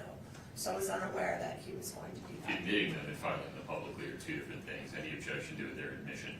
Not to their admission, only to their public filing, Your Honor. Okay, we can work that out. States A through I are admitted. I need a break. We'll be in recess until 11:10. If during that break you and Ms. Nestor would come to some consensus about what the defense wants to have listed as private and or protected depending on the content. Your Honor, the state agrees all should be Okay, private. understood. That's the order of the court. We'll be in recess until 11:10 for Bloodworth. Just to confirm, anything further from the state? No. Okay. Ms. Lewis, Ms. Nestor, please tell me what's contemplated. Your Honor, I have some opening remarks, then we have some letters that some of which we've been asked to read, others are here to read themselves. Due to the excessive publicity, several of the people have asked that only you and the prosecutor know their names, and that we not say their names, and so I'm going to provide you with each letter as we go that has their actual names on it. All of them are willing to confirm with you privately that they've written these letters as officers of the court. We assure you they have, but they did not want to appear on camera. That's fine. And then, after we do a set of the letters, Mr. Ramos has some very brief remarks, and then we're going to put on 3 more Then Ms. Lewis will close out remarks, and then Ms. Richins will do her allocution at the very end, Understood. if that's sufficient. Please. Thank you.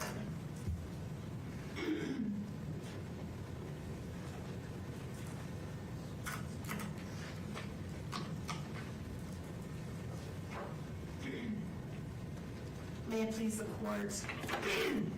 Excuse me.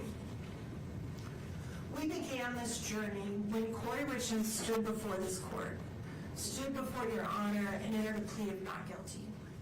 And now, after being convicted by a jury, she stands before you again. And on this day, she will tell you again that she did not do what she has been convicted of doing. And that is her right under the law. And we, her advocates, we are tasked with a sacred duty. A duty to protect and preserve her constitutional rights at all costs. In the face of criticism, scorn, and ridicule from the public, the media, and anybody else connected with this case. We have been committed to our duty throughout this trial, and we remain so today. It is our privilege and honor to stand beside Kouri. We believe in her innocence completely. And we will continue to stand by her as she takes her appeal to the next level, to a higher court. But that battle remains for another day. Today, she stands before you, convicted by a jury of 5 felony counts. We recognize and honor that this court is also tasked with a sacred duty. A duty under the Constitution and laws of our state to decide the appropriate sentence in light of Ms. Richins' convictions. The enormity of that responsibility cannot be denied. Everything we will present to your honor today is submitted for your consideration with an abiding faith in the court's commitment to its sacred duty, and in the prayerful hope that mercy will prevail over calls for retribution. As the state has conceded in their briefing, in order to decide an appropriate sentence, it is right and just for this court to look not only at the conduct for which Kouri Richins has been convicted, but also at her entire life. The good things she has done, making her worthy of the mercy of this court. Things such as the personal traits and characteristics that suggest she is not the monster that the prosecution portrays, but a human being, a mother, a daughter, a sister, a friend, a person that has made mistakes, but a person who has loved deeply, a person who's completed acts of kindness and love and care toward others, a person who's contributed to her community, a person who, even in the darkest time of her life, reached out to help others who were incarcerated alongside her, a person who unselfishly tried to ease the pain her family and friends experienced as a result of this case. Now, we have asked people who know Kouri the best to show you the person they know and love. You will hear from family and friends who saw her the most. You will hear from people who worked with her. You will hear from people who spent time with her since she's been incarcerated and have seen how committed she is to rehabilitation while she's in jail. Even more telling, you will hear how she's helped others even when facing unbearable situations in her own life. All of these individuals will reassure this court that she can be productive and make positive contributions in a carceral setting. You've heard from the state their cry for the harshest punishments available under our laws. Yet you also presided over this trial. You saw the evidence and the absence of facts that would justify such penalties. I am sure this court is aware of what a sentence of life without parole actually means in a prison setting. These individuals are locked down in their cells 23 hours a day. They are not provided with the opportunity to participate in programming, seek education, work at jobs in the prison. For all intents and purposes, they are treated as death row inmates. They are denied in-person visitation. They are stripped of any sense of community or humanity. They have no hope of any future reunification with the people they love. Out of the thousands and thousands of cases that go through our criminal justice system, less than 100 individuals have been determined to be worthy of a sentence of life without parole. And that is because judges throughout this state understand that such a sentence presumes that an individual is wholly incapable of redemption or rehabilitation and should be punished in the worst way imaginable until they die alone in a cage. And Ms. Lewis will talk more about that later. But in the meantime, you're also going to hear from 3 people who've never met Kouri Richins. They know nothing about her case, but they know about what life without parole means. You are going to hear from a mother whose son was murdered, and how many years ago she was in the position that the Richins family is in now. You will hear about her journey to forgiveness, and how after many years she came to regret seeking the penalty of life without parole for her son's killer. You will hear from a woman who understands how Kouri's boys feel. Her father killed her mother and was sentenced to prison. You will hear how she learned to forgive her father and how she's enriched her life through finding her way into a relationship with him again. And you will hear from a former prosecutor, someone who sat right where Mr. Bloodworth sits now, and how he personally witnessed the rehabilitation and tragic end of an individual he put behind bars for life.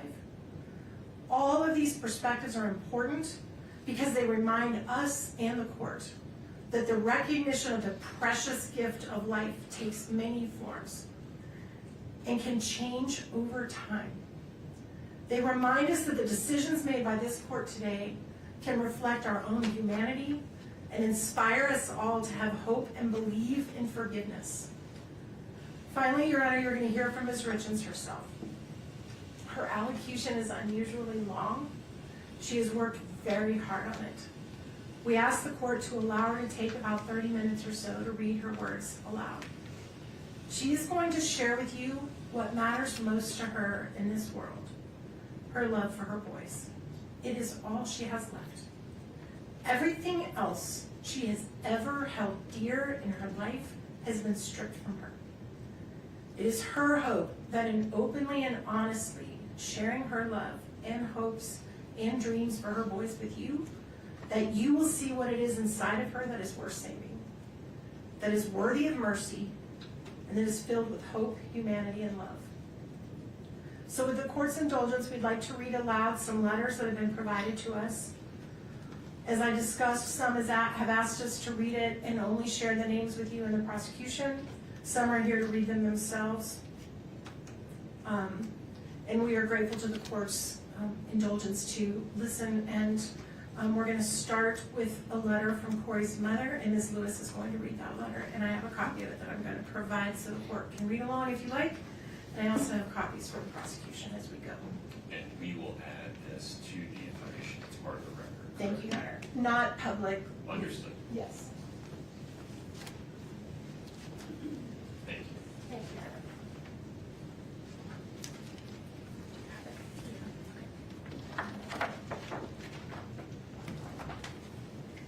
Good morning, Your Honor. Kouri's mother, Lisa Dark, is here in the courtroom. She's actually, I feel, given me the privilege to read her words. She was concerned about her ability to read them herself. Your Honor, Kouri is my daughter. I write to you today carrying a grief that words struggle to hold. First and foremost, I want to acknowledge the loss of Eric. He was my son-in-law, my friend, and a truly wonderful father. Eric had a kind heart and a generous spirit. He was deeply loved, and he will never be forgotten by me or by the many people whose lives he touched. Eric once saved my life, and I have carried that gratitude with me every day since. His legacy lives on most clearly through the 3 beautiful boys he left behind.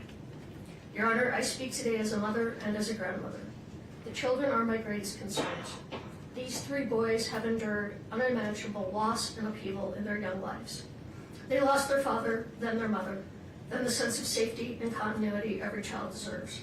Their world has changed again and again through no choice of their own. Whatever sentence is imposed will shape their lives forever. Whatever sentence is imposed That was their choice. I will continue to watch the boys grow, whether at school events, or sporting activities, and throughout their lives. I will keep them in my prayers, hoping they grow into emotionally stable and resilient young men. Kouri is more than the worst day of her life. She is a mother who has devoted herself to her children since the day they were born. Before all of this, she was deeply involved in their schooling, their sports, their faith, and their community. She coached teams, volunteered weekly at school, led youth programs, and taught her boys compassion through service, from food banks to flood relief to helping firefighters and families in need. Her life centered on her family and on helping others. In many ways, everyone impacted by this case has suffered loss. However, the greatest burden has fallen on 3 innocent children. These boys have experienced repeated disruption and trauma at an age when stability is essential. Before these events, they lived in a loving home with 2 devoted parents. They were surrounded by family, supported emotionally and financially, and deeply connected to both their mother and father. Their lives revolved around school, sports, family traditions, and feeling safe and loved. That sense of security was taken from them in stages. First, they lost their father suddenly and without preparation. They were informed by officials rather than being guided gently by a parent, a moment that forever changed their childhood. Their mother then spent more than a year helping them navigate grief, modeling compassion and emotional resilience, and working closely with them to understand loss in age-appropriate ways. She even found creative ways to help them cope emotionally during this painful period. Then, they lost daily access to their mother. Once again, they were told life-altering news by strangers rather than family.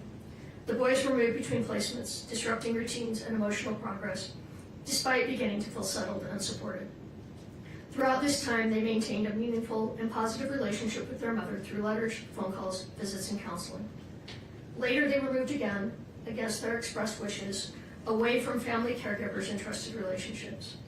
Each transition compounded their confusion, anxiety, and grief. Children need continuity to heal, yet these boys have experienced repeated separations from the people they rely on most. As a grandmother who helped raise these children, I have also lost daily contact with them. They were a central part of my life, just as I was part of theirs. The separation from their maternal family has been devastating, not only to me, but to the boys themselves, who deserve access to all safe and loving family connections. Your Honor, these children have already endured more than most adults will in a lifetime. Being placed in the middle of adult proceedings and repeatedly confronted with painful realities risks further emotional harm. They love their mother. They need reassurance, not fear, healing, not more loss. I ask the court to carefully consider the cumulative impact on these children and the importance of preserving their emotional well-being and future stability when determining your appropriate sentence. Your Honor, I ask the court to take a moment to consider Kouri Richins as a whole person, beyond headlines or assumptions, and to understand the life she built before this case. Kouri has been driven, disciplined, and committed to growth from a young age. She graduated from high school in 2007, completing her studies a year early. She continued her education and earned her associate's degree in 2010. In 2012, she obtained her bachelor's degree, the same year she became a mother for the first time. In 2013, Kouri married Eric, and together they began building a family. Their second son was born in 2014. Kouri continued pursuing education while raising her children, earning her master's degree in 2017, followed by the birth of their third son shortly thereafter. Professionally, Kouri has consistently worked to better herself and provide for her family. She obtained her real estate license in 2019 and later earned her general contractor's license in 2021, achievements that reflected her work ethic, independence, and determination. In 2022, Kouri experienced a devastating loss with the sudden death of her husband. Despite profound grief, she sought constructive ways to cope and help others, publishing a children's book in 2023 focused on helping children process loss. After her arrest in 2023, Kouri did not retreat from self-improvement. While incarcerated, she earned her paralegal certificate in 2025. In 2026, she completed her MBA, pursuing education under extraordinarily difficult circumstances. She continues to seek opportunities for further education, demonstrating perseverance and a commitment to growth. Your Honor, this timeline reflects a pattern of responsibility, resilience, and continued effort to better herself, even in the most challenging moments of her life. I would like to illustrate Kouri's character through her actions and the way she lived her life, particularly as a wife, mother, and member of her community. Kouri was deeply devoted to her family. She was a committed wife to Eric and a hands-on present mother to their 3 sons. Their marriage was built on partnership and mutual support. Kouri consistently supported Eric in his career, hobbies, and interests, including his involvement in sports and coaching. She encouraged his passions and stood by him throughout their life together. In return, Eric expressed his commitment to caring for his wife and children, and their shared priorities were apparent in the way they lived and parented. As parents, Kouri and Eric focused on raising kind, engaged, and active children. Kouri was closely involved in her son's education, sports, and activities. She volunteered weekly at their school, coached youth soccer and basketball, served as a scout leader, and was present at practices, games, and events. Her time, energy, and focus were always directed toward her children's well-being and development. Beyond her immediate family, Kouri consistently showed compassion for others. She was active in community service and believed strongly in teaching her children empathy through example. Together, they volunteered at food banks, participated in flood relief by filling sandbags for elderly residents, baked cookies for firefighters during fire season, and assembled care packages for families and individuals in need. She also helped ensure that children in the community had proper winter clothes by donating nearly 100 pairs of snow boots to a local elementary school. During the holidays, Kouri made extraordinary efforts to help others, purchasing, wrapping, and delivering hundreds of gifts to families who were struggling. She also demonstrated thoughtfulness in her extended work family by assembling personalized gift boxes and organizing holiday gatherings to bring people together. In 2023, following her husband's death, Kouri published a children's book designed to help grieving children process loss. She donated hundreds of copies to children who had lost a parent and visited schools to read to students dealing with grief. Although the book achieved some commercial success, her intention was not profit. It was to help children feel less alone during one of the most difficult experiences a child can face. Kouri has always viewed her greatest accomplishment as her family, her husband, her children, and the home they built together. Her loyalty to her family is unwavering.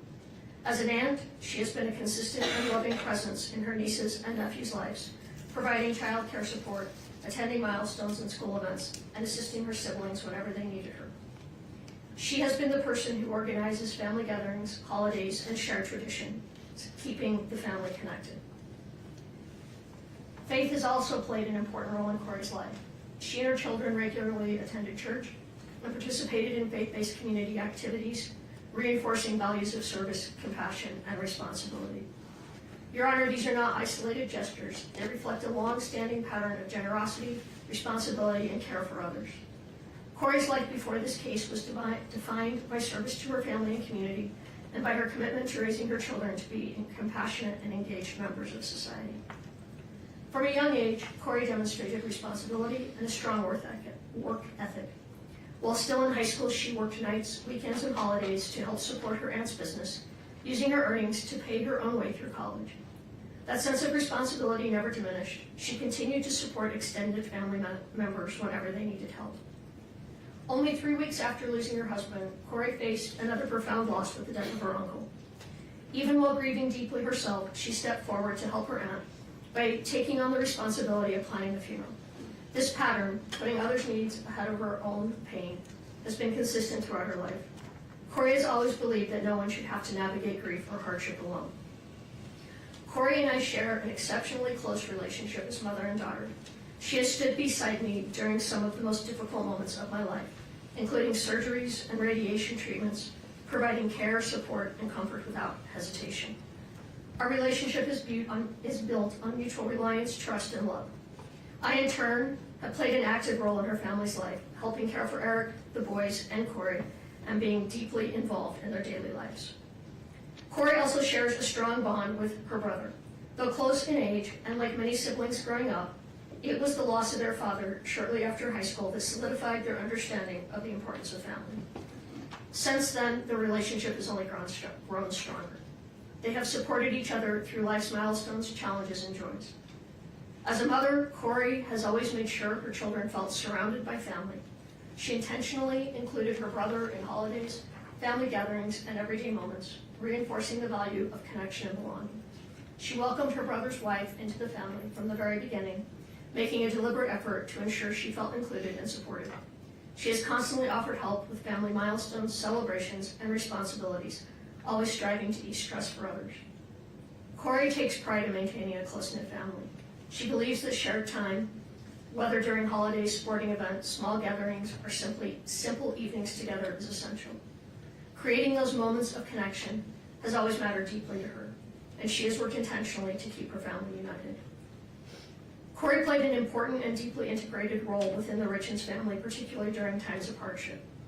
When Eric's mother passed away in Hawaii, Kouri provided steady emotional support to the entire family and assisted in organizing funeral arrangements, stepping in wherever help was needed during a very painful period. Her commitment to Eric's family was genuine and enduring. At one point, Eric's mother expressed that Kouri was not simply her daughter-in-law, but her daughter, a reflection of the closeness and trust Kouri had earned within the family. Kouri and Eric prioritized time with extended family, creating meaningful memories together, including regular visits to St. George, Utah, to spend time with Eric's grandmother. When one of Eric's sisters faced unemployment, Kouri helped her secure work at the hospital where she herself was employed. She also routinely provided childcare for her sister-in-law's children, allowing them time together as a couple. Her involvement went beyond logistical help. She always participated in family milestones, including serving in a bridal party and assisting with wedding planning for another of Eric's sisters.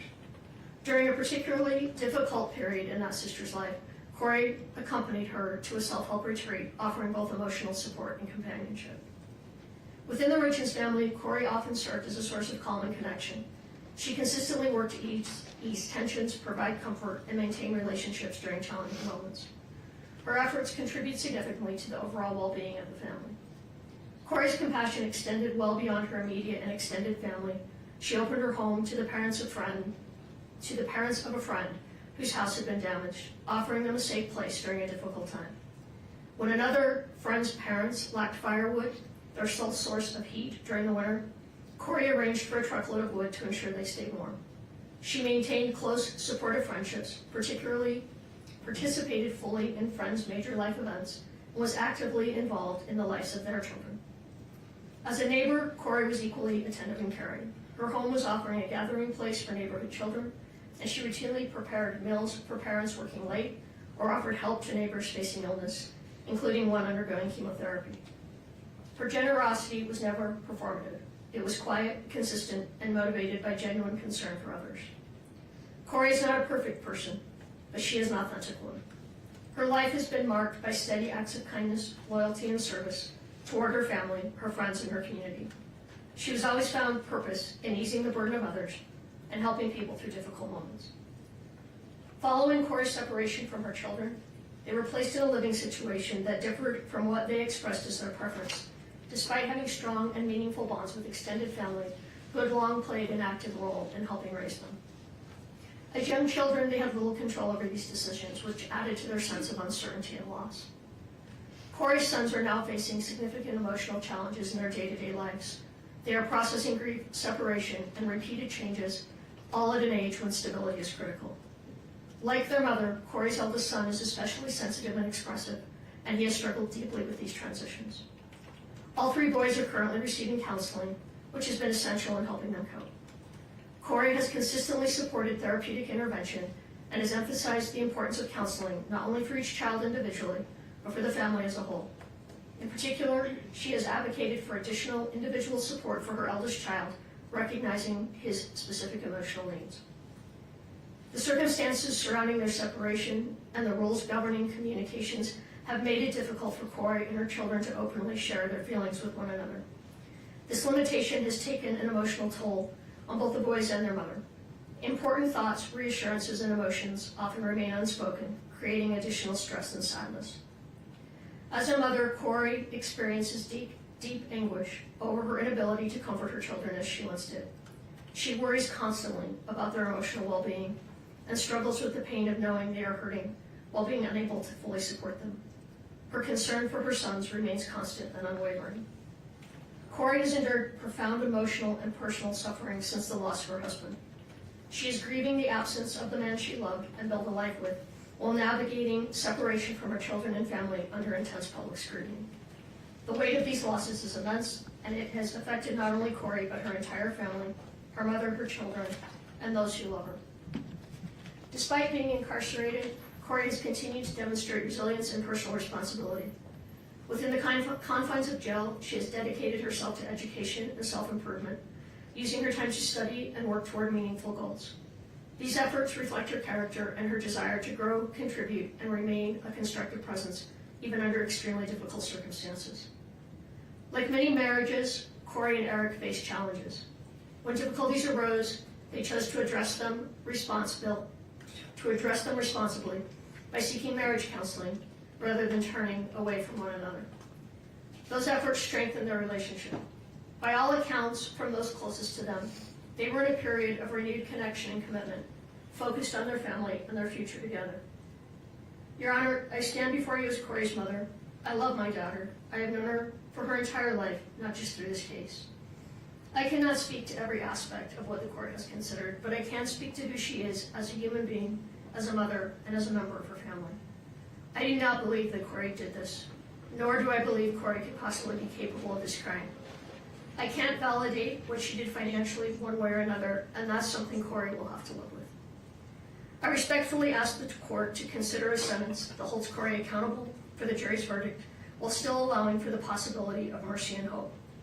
A sentence without the opportunity for parole would permanently separate her from her children and leave no room for redemption. Kouri's life has meaning, especially to her 3 sons and her family, and I respectfully ask that the sentence reflect not only accountability, but also the potential for rehabilitation and the profound long-term impact on innocent children. Your Honor, I ask from a mother's heart that Kouri be given a sentence that allows the possibility of a future, one in which she can continue to grow and one day be a positive presence in life and her children's lives again. I firmly believe the jury reached an incorrect conclusion and that this outcome represents a profound injustice driven by personal bias. I do not believe Kouri is capable of committing murder. No one understands her loves her children as deeply as their mother does. Thank you for listening, Your Honor. I love you, Kouri, Carter, Ashton, and Weston. Her story does not end with this sentence. It is the strength of her comeback that will define it. Thank you, Ms. Lewis. Your Honor, at this time, we would ask Renee Odom. She is going to read her own letter. We ask that she approach the podium, and I will provide it to the court and the prosecution as well. Of course. Renee, good morning. Good morning. One moment, please. Thank you. Renee, please proceed. My name is Renee Odom, and I am here today as the sister of Kouri Richins. I want to begin by saying nothing I share today is meant to excuse or lessen the seriousness of what has brought us here. Eric's life was taken, and that loss is permanent. I want to acknowledge Eric by name and say that I loved him. He was kind to me. He was a part of my life, a part of my children's life, and a part of my family. He matters deeply, and he is missed. This tragedy has devastated our family, and its deepest impact continues to fall on Kouri's 3 boys. For more than 3 years now, they have been unable to see or speak with their mother. They have lost their father, and at the same time, they have lost access to their mom. Even in separation, Kouri has never stopped being their mother. She writes to her boys every single week. She reaches out every birthday, every holiday, holding on to that connection with everything she has and reminding them that they are loved. Kouri is my baby sister, and she has been an integral part of my life and the lives of my children. She has shown up for our family in ways that are impossible to count. I was there at her graduation from high school. I was there for the wedding of Kouri and Eric, moments filled with love, hope, and dreams for the future. She was there for my wedding and the birth of my son. She was there for me when I graduated college. She stood beside me at the baptism of both of my daughters. She poured her heart into giving my oldest daughter a beautiful sweet 16. These were not obligations to her. This is who she is. Kouri has always been the glue that held our family together. She hosts every Christmas. She planned every family vacation and made sure that no one ever felt forgotten or left behind.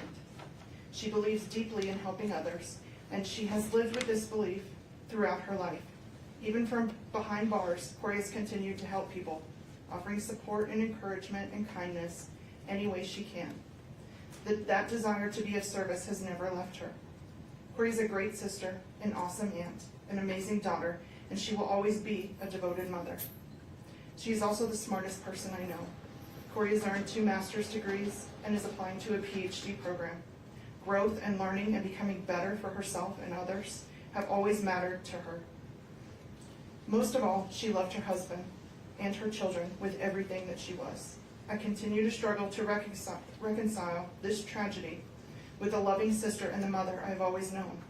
I understand and respect the court's responsibility to impose a just and lawful sentence. I am not here to challenge the verdict or to minimize the harm that has occurred.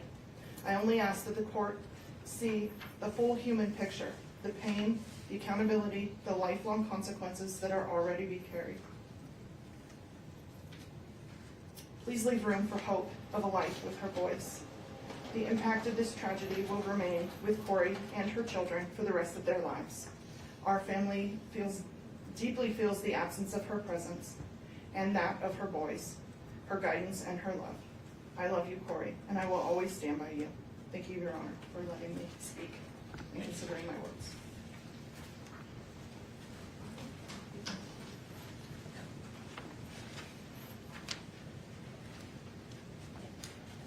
Your Honor, at this time, I'm going to read a letter from Kouri Darden.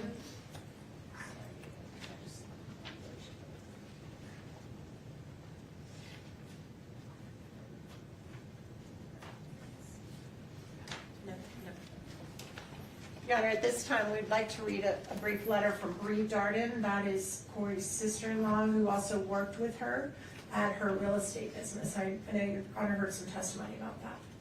She has a newborn baby, so she can't be here.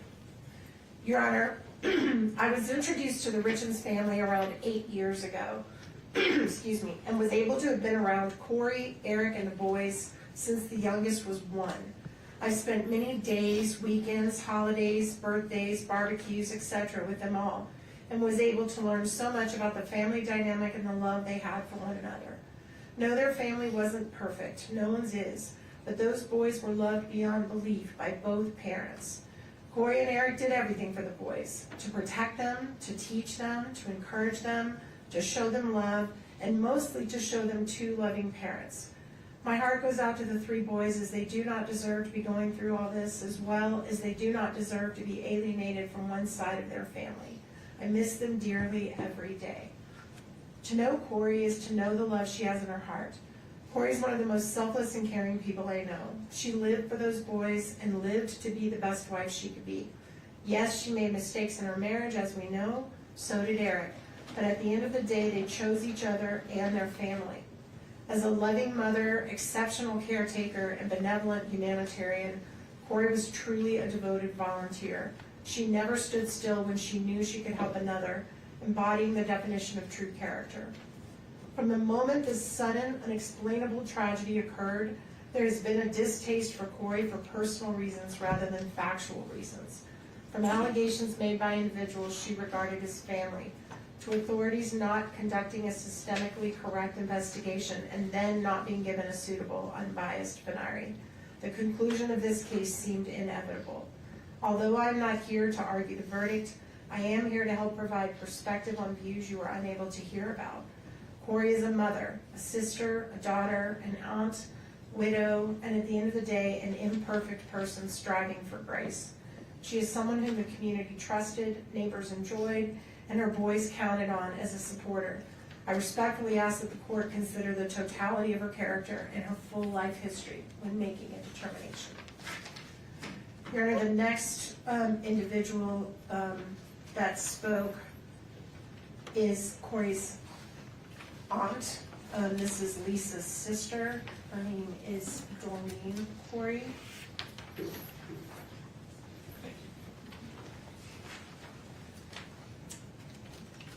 Your Honor, thank you for allowing me to speak today. I have spent many sleepless nights trying to find the right words for this moment because it is heartbreaking to stand here and speak about someone I care deeply about in a courtroom like this.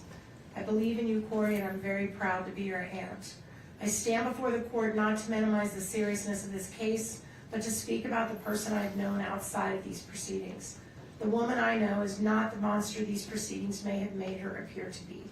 When I think about her, I do not think about charges, headlines, or verdicts.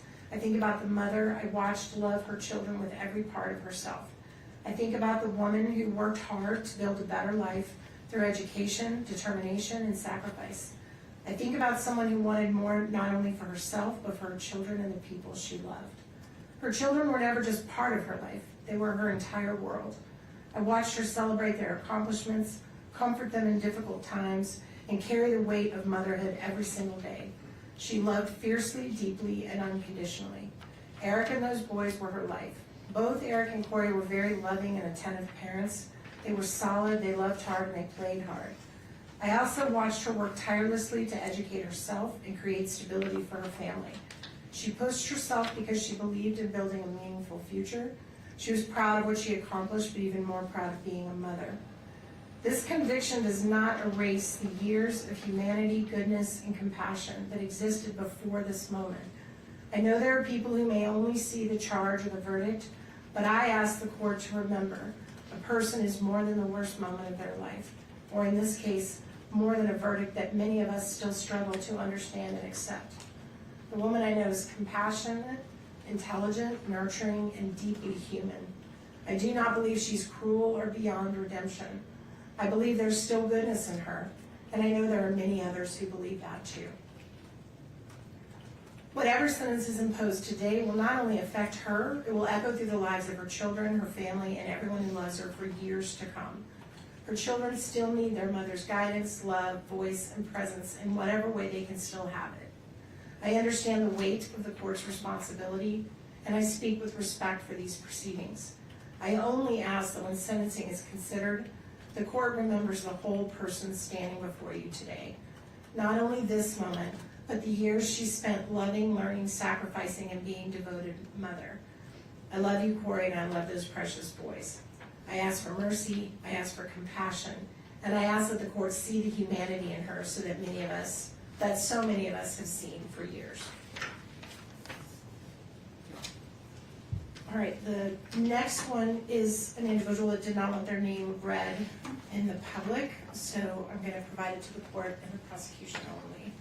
This is a close friend of the family. To the Honorable Judge Mrazek, I'm writing to respectfully share my personal relationship and observations with the Richins family and 3 young boys, and to ask that you consider sentencing Kouri to 25 years to life rather than life without the possibility of parole. From 2017 to 2019, I had the privilege of working as a babysitter for Kouri and Eric's 3 children. I was able to view this family at a time when things in life were good for them. The youngest, Weston, was still in diapers, and we worked on potty training together. What struck me most during that time was the stable, loving, and orderly home the 3 boys had to grow up in. Kouri was a young mother, close in age to 2 of my own children, and she'd established a true house of order. The home was beautifully decorated. I particularly remember the bright fall decor. The walls were lined with photos of the boys at different ages, and they had a wonderful playroom over the garage. The family worked together, played hard together, and clearly loved one another. I recognized the effort and pride in caring for her family. When she was out of town one week, she left detailed meal plans for me to use the crock pot, so Eric could come home each night to dinner with the boys. Those meals were so good that I replicated them for my own family. I was so impressed by her age progression photo display in the hallway that I had canvases made of my own grandchildren in a similar fashion. I even copied some of her simple but festive fall decorations and bought similar cowboy kid toys for my grandchildren after seeing how much her boys enjoyed them. Kouri's positive influence extended beyond her own family. I brought many of her ideas home with me. I do not wish to minimize the tragedy of this case. I watched the funeral online and was heartbroken, especially hearing young Carter say he would now be the man of the house. I believe Kouri deeply cares for her children, and I have to believe they love her as well. 3 boys' lives will be forever affected by the court's decision. I believe in the possibility of rehabilitation and the value of preserving hope. I respectfully ask that you not eliminate the chance that one day these 3 sons would be able to make their own choice as to whether or not to have a relationship with their mother. Kouri is not a threat to society. Please give her the opportunity to serve her sentence with the possibility of someday returning to her family. Thank you for your time and considering my perspective. Your Honor, the next individual that's going to be addressing the court is going to do it himself, and that is Mr. Greg Hall, and he's here to read his statement to the court.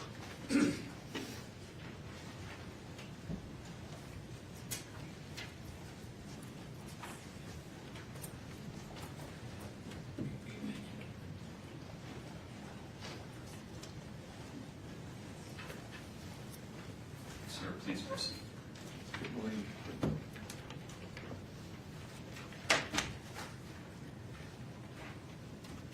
Good morning, Your Honor. Before I say anything else, I want to express my deepest sympathy and most sincere condolences to the Richins and Darden's families. Nothing I say today is meant to diminish the weight of what has brought us into this courtroom today.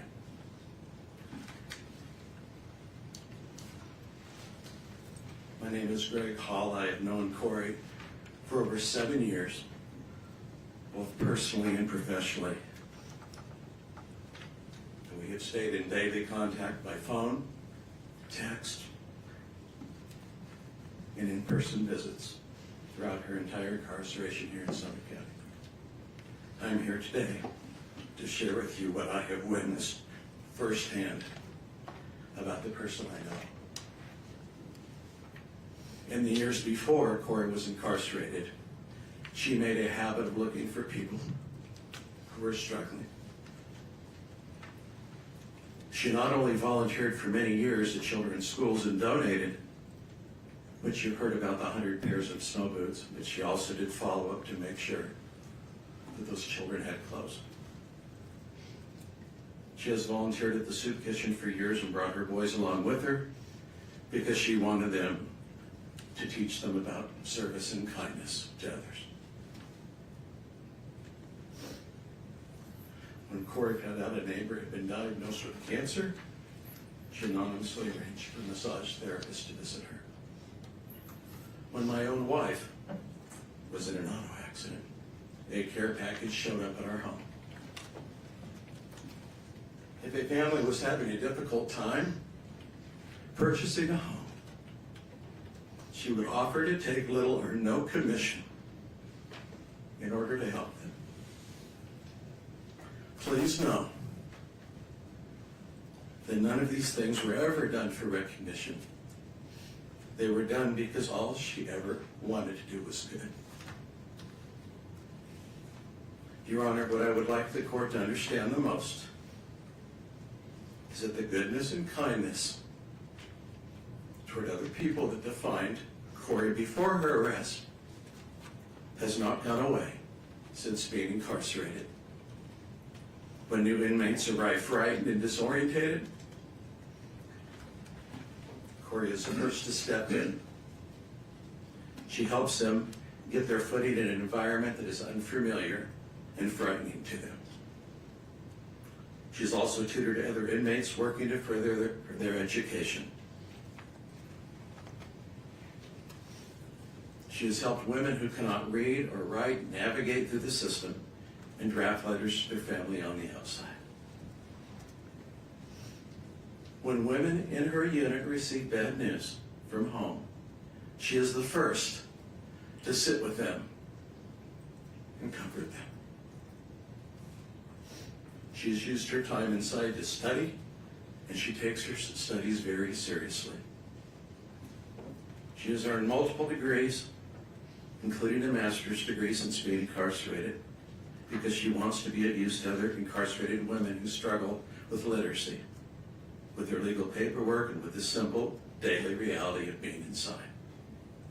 She enjoys studying religion and ethics and the practical application they have in our lives. She attends weekly church services and has helped to create new programs within the jail that other inmates now rely on. She studies late into the night, every night. She prays for her boys and for her family every day. She also prays for others in need.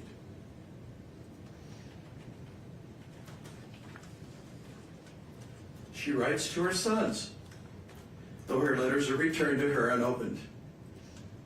She has not stopped trying to contact them, to express her love for them. Your Honor, the Kouri that I talk with each day is still filled with kindness, with goodness. Even to this day, as we speak to one another, she continues to ask and care about how people on the outside are doing. My family, her family, people we mutually know, before ever talking about herself. I'm not here to argue with the verdict of this court. I am here to tell you that the person I have known for over 7 years is still there, still trying, still useful to people around her in the small ways available to her to continue to be of service and provide acts of kindness. I only ask that the court please take this into consideration today. Thank you, Your Honor. Thank you, sir.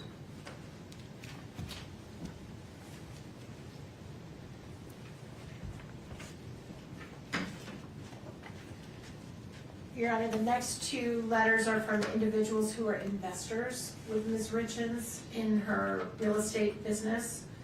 Both of these individuals did experience losses of money. So although they may not be victims in this case, they, I guess, are technically victims in the case that is pending. So I think their perspective is important. The first one, for some reason, I only have one copy. I'm going to give just a moment for Mr. Bloodworth to read it. Then I'll read it, then I'll hand it to the court. Thank you.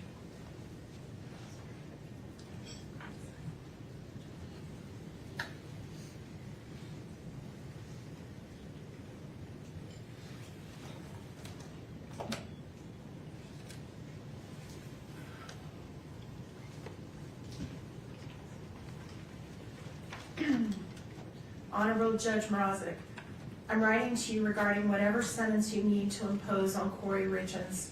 I implore you to impose the lowest sentence possible, including the possibility for parole.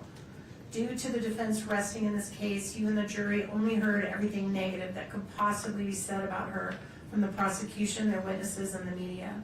There was always another side of her that was not presented. As one of the investors in some of Kouri Richins' properties, she never asked that we invest. We always asked her after seeing the quality of the work done. She had a real estate license and got a general contractor's license. Yes, we made money on some of the properties, and yes, we lost money on the legacy property due to her arrest. She made sure we were aware that we could lose our investments. During the time we did spend with her, we found her to be honest, caring, super smart, and constantly talking about her love of Eric and her children. She adores those boys and was involved in all aspects of their lives and very proud of all of them. I understand she has used the time in jail to obtain a second master's degree. I honestly believe that even spending time in prison, that she could still be a valuable and contributing member of society and hopefully one day have a relationship with her boys. I do totally understand how difficult it is to have someone's life in your hands, as I felt that weight as an Air Force flight nurse in Iraq many times, caring for our wounded warriors. We all need to have hope. Please do not take that from her, as she has already lost so much. And I'm not going to reveal the name on public. Thank you.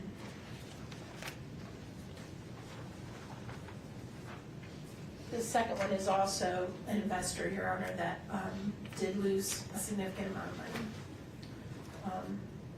So some type of victim status here. Honorable Richard Mrazek, thank you, Your Honor, for the opportunity to address the court at this sentencing hearing. Actually, okay, I do have an extra of that one. Thank you for the opportunity to address the court at this sentencing hearing for Kouri Richins. May I first say that I was so impressed with your professionalism and demeanor during the trial. It appeared to me that you were very thoughtful in trying to judge fairly during the court proceedings. I would like to speak on my real estate experience with Kouri over the 3 years that I invested in 10 or more fix and flip home transactions. My wife, my son, and I were so impressed with Kouri and the great job she did in finding and remodeling the homes that we invested in. She worked hard in making those properties look beautiful after they were remodeled, and we all made money from them. We could not have been more proud of Kouri and happy for her and her family. Knowing from her brother Ronnie that she'd lost her father at a younger age, I told her once in a text message that I was unofficially adopting her as my daughter. She was a great mom for her boys, and she and Eric were so involved in their lives. What has happened since has been a tragedy for all the families involved. I never met Eric, but knew that he and his workers helped with some of the stonework on the remodels. Kouri and Eric helped stage a house that my son and I remodeled that Kouri found for us in Ogden. She listed it and had it sold in 3 days. Those were good times when the market was great for doing fix and flips, and we all benefited from it. Unfortunately, about the time of Eric's passing, the market changed and interest rates skyrocketed. Those who had house remodel properties suddenly found the buyer's market dried up and houses were not selling. We lost money as well as many of our friends in the real estate business. In watching some of the proceeding on court TV, I personally did not think that the state proved beyond a reasonable doubt that Kouri was guilty and responsible for Eric's death. I was surprised at the jury's verdict because it left doubt in my mind based on the testimonies given. Kouri has lost everything: her husband, her 3 young boys, friends, family, and her home. May I appeal to the court that her sentencing may grant her the possibility of parole at some future time. Thank you for your kind consideration. And also this name we are not reading out loud. We also have several very short statements from people who have worked with Ms. Richins in the jail. These are volunteers that give their time, no money, that come to the jail to help people that are incarcerated to try to better themselves and better their lives. This first one is from the art class facilitator, Ms. Katie Fish. Dear Judge Mrazek, I'm writing to you today on behalf of Ms. Kouri Richins. I have known Kouri over the last 2 years within the context of the educational programs for the Summit County Justice Center. I facilitate an art class as a representative of Mountain Life Church. In that art class, Kouri's carried herself with ease and warm regard to the other inmates and those of us present as facilitators. While she's shown care for the other inmates, she has also been very respectful to those of us facilitating. Even when she had been carrying challenging emotions, she's conducted herself with respect and grace. I understand that my interactions have been limited and have been laced with an expectation of certain polite behavior, but it is also not just a given that inmates will uphold that same respect and decorum. She has chosen to present with ease, care, and grace. From the brief conversations we've had about her life, I do believe she is a different person from who she was before being there. I hope and pray that her heart continues to be led toward faith and transformation. Thank you for your time. The next individual is another volunteer who teaches the class of biblical truth at the jail. This individual is named Eric Aper.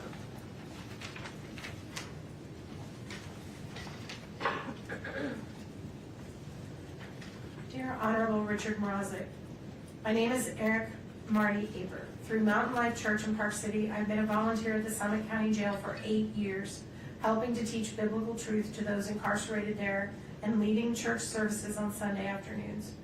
Kouri Richins has been a regular attendee of these services since May of 2023, the start of her incarceration, and has shown an amazingly consistent and upbeat, positive attitude. Kouri contributes in the church service discussions. She frequently comes alongside other inmates and encourages them to attend church as well. Not only does she encourage church attendance, she also carries the applicable issues that we discuss back to the pod where she resides, looking to find the peace and love of Jesus Christ in difficult situations where the inmates live.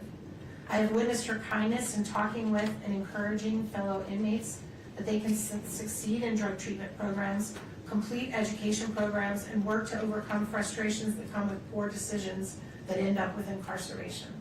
Please call me with any questions or let me know what I can do to help with regards to Kouri Richins.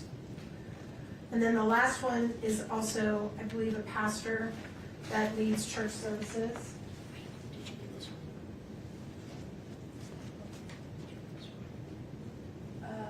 Nope, I think I might pull that out for a second. I don't think I have that one, so Amy, thank you. This next one then is from Craig Moline, who's one of the pastors as well. Can you read that while I'm doing this? To the Honorable Richard Mrazek, Your Honor, I'm one of 4 people privileged to rotate in on Sunday afternoons for Mountain Life Church to lead church services with inmates at Summit County Jail. On any typical Sunday, we will pray with inmates, sing a couple of songs, no matter how bad it may sound, read a psalm and discuss it, and then teach on a subject from Scripture. For 3 years now, Kouri Richins has been in attendance to those services. We've seen her be hospitable to other inmates, inviting them to services. She's participated in discussions, and we've seen her as a help to other inmates. At the beginning, we gave her a study Bible that helps give life application hints along with an explanation of the text. I smiled recently when I saw her Bible sitting in front of her, and I observed it doesn't look new anymore. It looks like a well-read book. In our teaching and discussions, we have talked about being intentional about posturing our hearts before sovereign God and coming to Him with humility with our prayers. We talk about what it means to have a personal and intimate relationship with God through Jesus.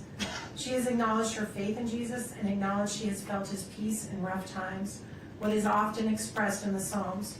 She has commented, when life around you falls apart, we still have a God to lean into and who reaches down and cares for us and gives us comfort and hope. The Kouri I know will thrive where she is. She will trust in her God for peace, and she will pray. She will continue to pray for her loved ones, and she will be a positive influence to those around her. Respectfully submitted. And then one last letter from the jail. Oh, yes. This is also a volunteer, an individual named Heidi Tunney. Dear Judge Mrazek, I'm writing to you on behalf of Kouri Richins. I've been working with Kouri over the past 2+ years as a volunteer at the Summit County Correctional Facility. I taught her in the addiction recovery program. I attended church with her on occasion. I worked with her in a yoga program that I started at the facility for the incarcerated men and women too. I found Kouri to be very easy to work with and very enjoyable to be around. She was very thoughtful in her conversations in class. She always showed the utmost gratitude for anything that was done on her behalf. I also noticed that she was a leader among the other incarcerated women. She tended to be a peacemaker and stayed above the fray and away from the pettiness and challenges that sometimes arise among incarcerated women. The women in general respected her and looked to her as a leader. Kouri actually was one of the women that asked me to get a yoga program started for the incarcerated women. She saw a need there and she acted on it. I started and have taught that class for almost 2 years now. Kouri was the most dedicated student. She only missed a couple of times the entire time I taught, and the times she did miss were when she was meeting with attorneys or had court appearances. She has continued to attend even after she was found guilty at her trial. I wish nothing but the best for Kouri. She has a very long road ahead of her. I hope and pray she will continue to use the programs provided to those that are incarcerated to better herself and lead the other women around her. The last letter we have in this section is going to be read by Kouri's brother, Ronnie, who's here to read it himself. And then we're going to have, Mr. Ramos. There it is. Mr. Ramos make a few very brief comments. Then we'll conclude with our final 3, and then we'll close out with Ms. Lewis and Ms. Richins, unless the court needs a break. Is that all right? No, it might make sense to take a break before Ms. Richins, given what you have previewed regarding timing. Great suggestion, Your Honor. Okay. All right, this is, if Ronnie can come on up.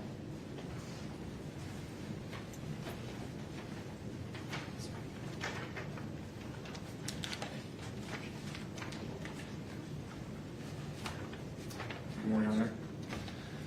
I'd like to address the court with actually a personal letter to bring to Kouri. Okay. Little sister, I love you. I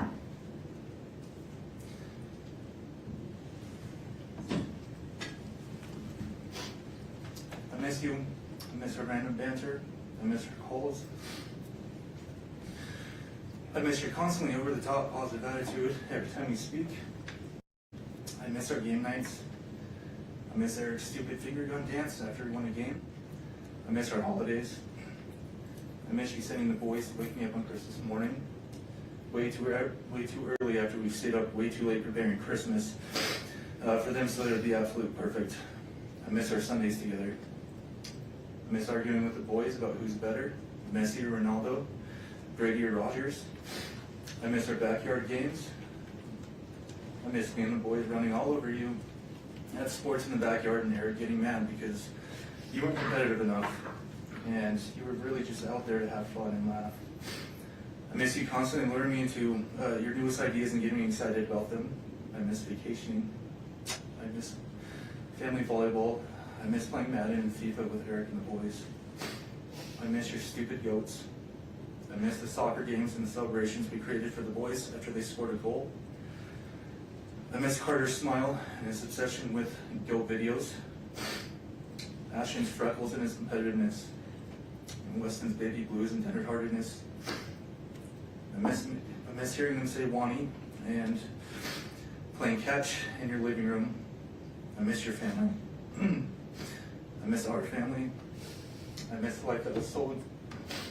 I miss the life that was stolen from us for reasons that we can't yet fully understand. We don't, with 100% certainty, know what happened to Eric. No one does, but we do know with 100% certainty that it wasn't caused by you. We know that, the police know it, the prosecution knows it, and everyone watching this trial knows it. They could not prove their theory, just the opposite, and yet here we are.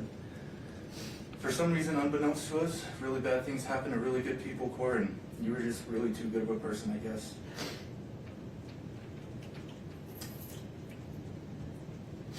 I promised Dad a long time ago that I'd always look after you, Mom, and I intend on keeping that promise. We'll get through this together, and the injustice that's occurred here in this courtroom, it'll be righted in time. Your innocence will shine too brightly to be contained once you've actually had a fair shot at defending yourself. When the day comes, I just know somehow that you're going to change a lot of lives that really need your help. And until then, little sister, just know.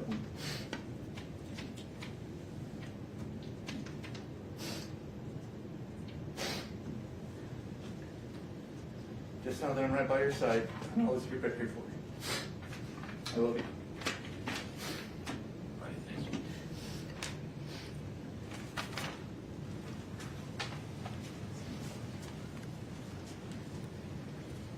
Mr. Reynolds. Morning, Judge.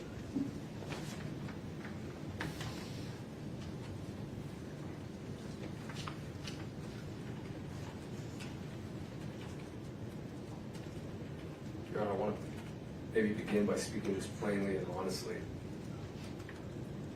I disagree with the jury's verdict. I'm deeply saddened by the way that justice was rendered in this case. I don't believe that this outcome fully reflects the truth or the humanity involved. But our Constitution demands something difficult of all of us, especially of officers of the court. It demands restraint. It demands respect for the process even when the outcome wounds us. And so, while I disagree with the verdict, I respect the jury's decision. And while I disagree with many of this court's rulings, I respect the lawful authority of this court, of Your Honor. This is because the rule of law only survives if we continue to honor it, even in moments of disappointment and pain.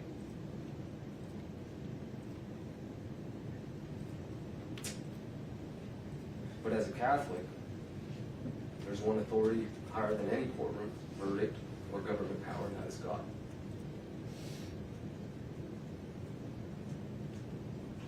I say that as a reminder of humanity and of human limitation. Our system of justice is imperfect because every human is imperfect. I think that humility matters here today. It matters because the sentence of life without parole risks becoming something greater than punishment. It risks becoming the declaration that redemption no longer matters. late Pope Francis said that life without parole is just a death penalty in disguise because it extinguishes something fundamental to human dignity, and that is hope. Hope to all involved, victims, condemned alike. Refusing to impose a sentence of life without parole today doesn't mean Kouri is going to walk free. It doesn't mean that she will someday leave custody. She may very well spend the rest of her natural life in prison. It also does not mean that her victims who have spoken today, her kids, doesn't mean that they have to forgive her. They may never change their minds. They may never forgive their mother. And also, no court has the authority to demand that they do. But refusing to impose a sentence of life without parole does mean that we do not close the door completely. It means we do not presume to know with absolute certainty what a human life, victim or condemned, may become decades from now. It means that we do not extinguish hope entirely. Time changes people, pain changes people, grief changes people.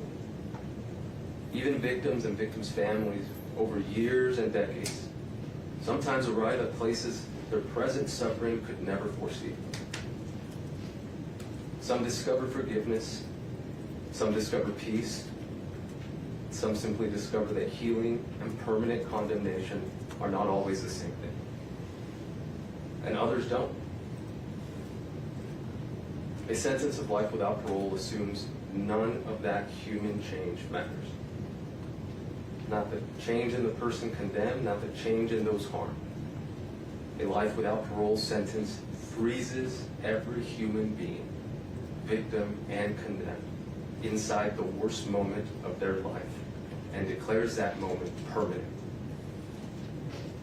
Our Constitution demands more restraint than that, because a real measure of justice is not what we do when mercy is easy. It is whether we preserve humanity when mercy is hardest. No sentence handed down today will undo suffering. A different verdict wouldn't have reversed tragedy.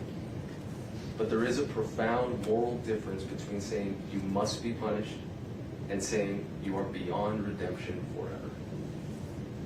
One is justice restrained by humility. The other risks becoming judgment without end. And no human institution possesses the moral certainty to make that judgment absolutely. That lies with God alone. Thank you, Coach.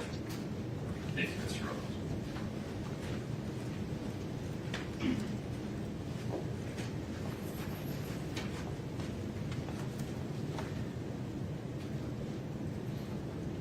Your Honor, I told you in the opening statements that we were going to do something a little bit different when we called upon some perspectives of people that don't even know Kouri, but that have been through this horrific journey through no choice of their own. One is from a mother whose son was murdered. Again, we're going to just share her name with only the court and the prosecution.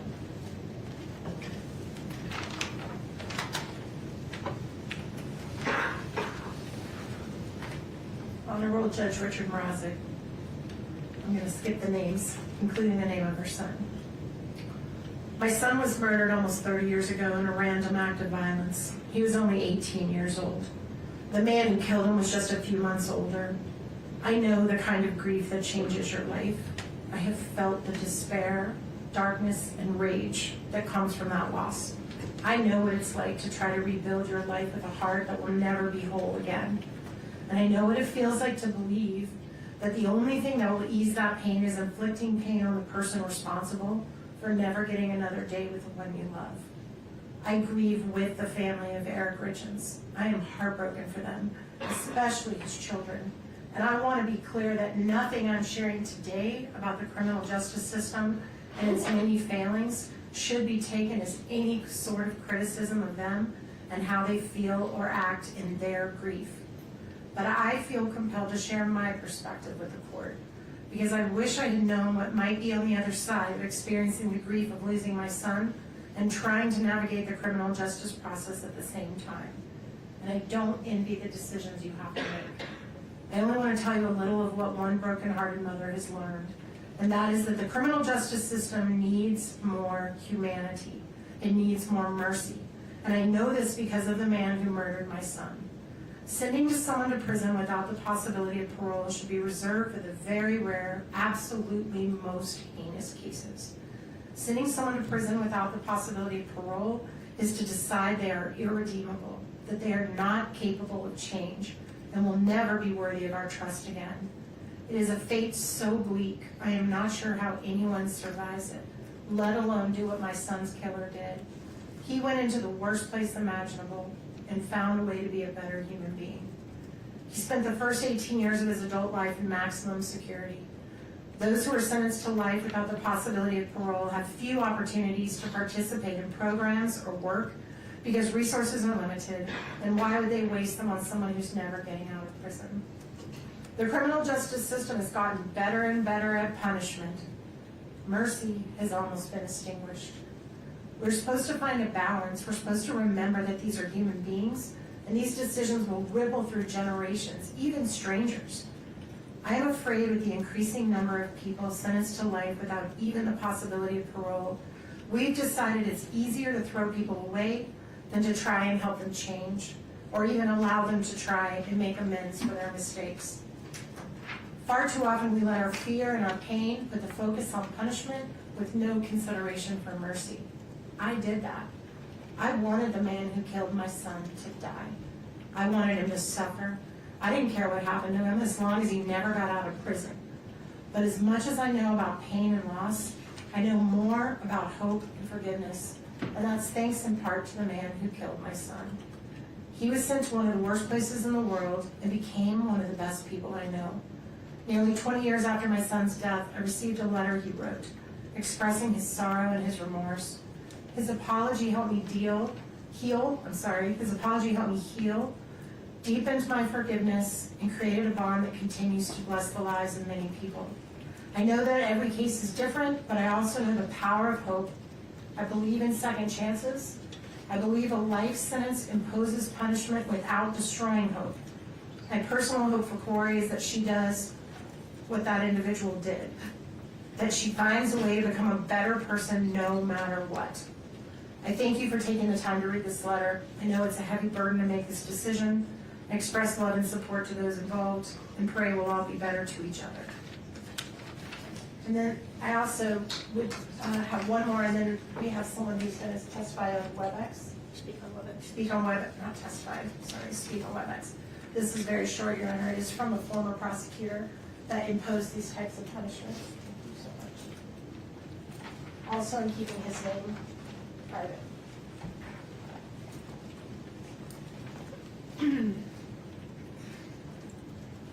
As a matter of fact, I'm going to skip the very first sentence because it would reveal who he is. So I'll just let the court read the first sentence quietly. I was in charge of the prosecution of a young man who committed 2 serious homicides at the Log Haven restaurant. He was prosecuted and found guilty. He was sentenced to 2 consecutive 5-to-life terms. 20 years later, while no longer a prosecutor, I happened to be at the Utah State Prison on government business. I was given a tour of the prison industries unit, and I saw an individual sitting at a large desk in front of a bank of computers. I asked about him and was told that he was the individual who had committed the crimes at Log Haven. I was told he was a model inmate, spoke 5 languages, had 2 master's degrees from Utah State, and was used as a go-between when there was unrest among inmates. He was respected by his fellow inmates. He was indispensable at the industries and had set up the entire computer system to run the unit. Coincidentally, the very next day I was speaking with the son-in-law of the father of one of the victims. He related to me how there had been a complete reconciliation between their family and the killer of their son. They had long ago forgiven him and wondered if I could help getting him paroled. I still had connections in the criminal justice system, and I told them I would try. I subsequently met with him at the prison, and I was equally impressed with how he had turned his life around. We were able to get him an expedited parole hearing. Tragically, He died from suicide a few months later when he was falsely accused of inappropriate access of the state computer system and removed from his position into a secure unit of the prison. This case was a textbook lesson of how rehabilitation can work. He was not the same cocky druggie that we sent to prison 20 years ago. I saw absolutely no reason why he needed to spend more years in custody. Even his fellow inmates told me they were convinced he had done everything to reform himself and become a valuable member of society. I agreed. Keeping someone incarcerated when they've proven themselves is just plain wrong. Prison sentences without possibility of parole create the same issue. I believe it should be reserved for the most violent and dangerous of individuals. Thank you for taking the time to read this. And then Ms. Lewis will introduce the final speaker, and then she'll have her comments, and then we'll take that break. Who is the person you'd like me to? Emery Blanchard. One moment,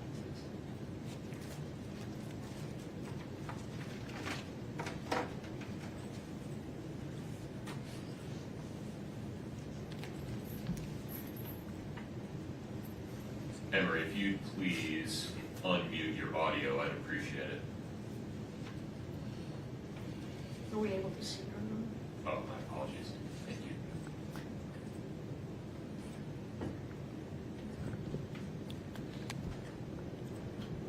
Emery, can you hear me okay? Yes, sir, I can. Okay. Ms.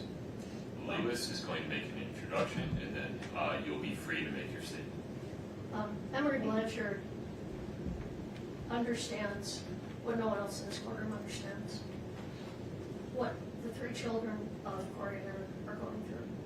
When Emery was 12, I believe, she can correct me if I'm off there a little bit, her father violently killed her mother while she and her brother were in the next room.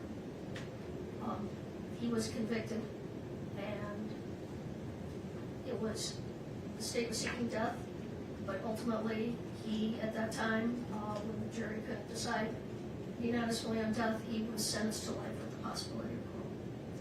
And I'm gonna let Emery take it from there and see what she wants to say. Emery, please proceed. Thank you, Judge. Good afternoon. I was asked here today to speak about a personal experience. My name is Emery Blanchard.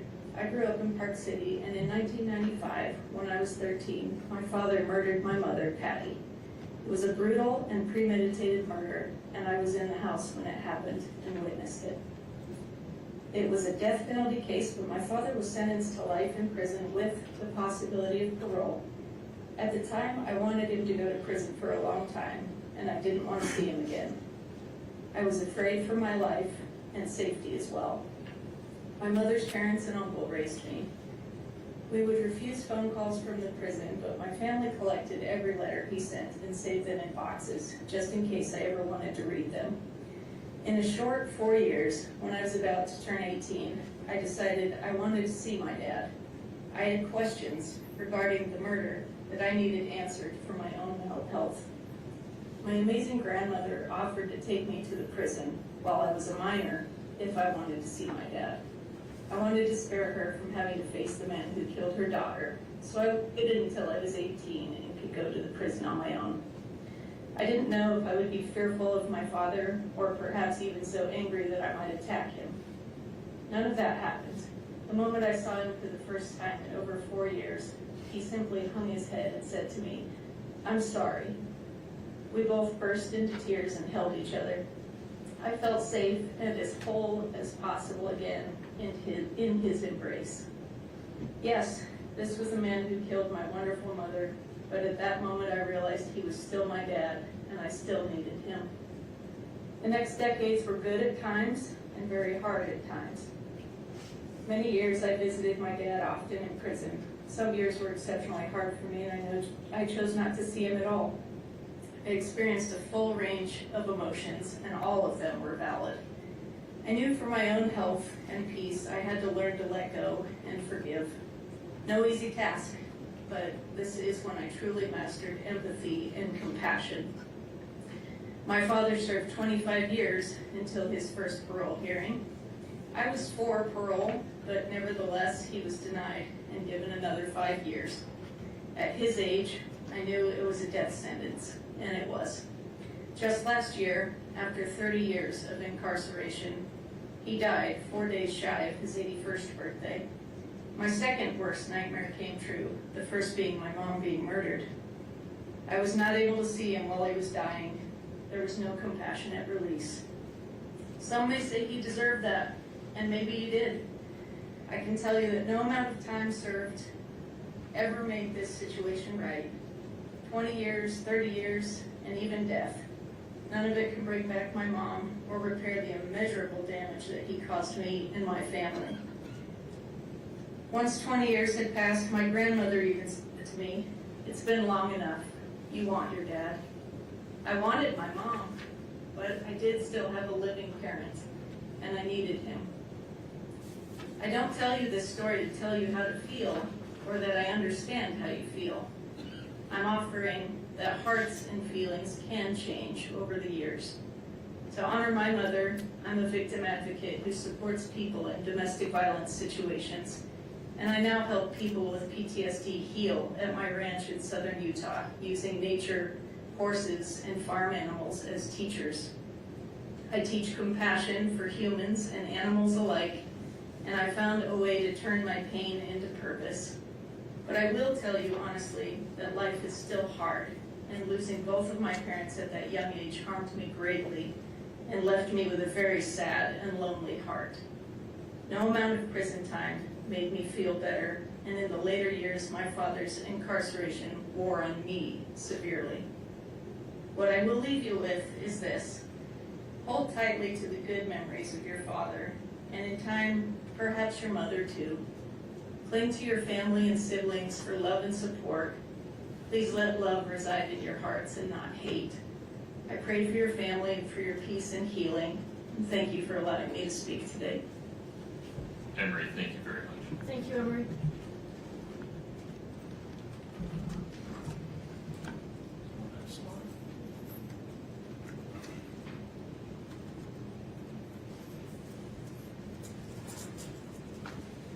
Your Honor, there is so much more to sentencing a person than punishment.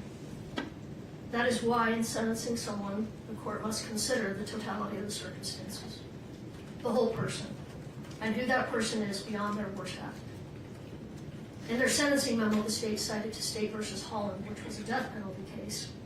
The state quoted the court as follows: "The psychological reality is that aggravating circumstances in first-degree murder cases will virtually always outweigh mitigating circumstances.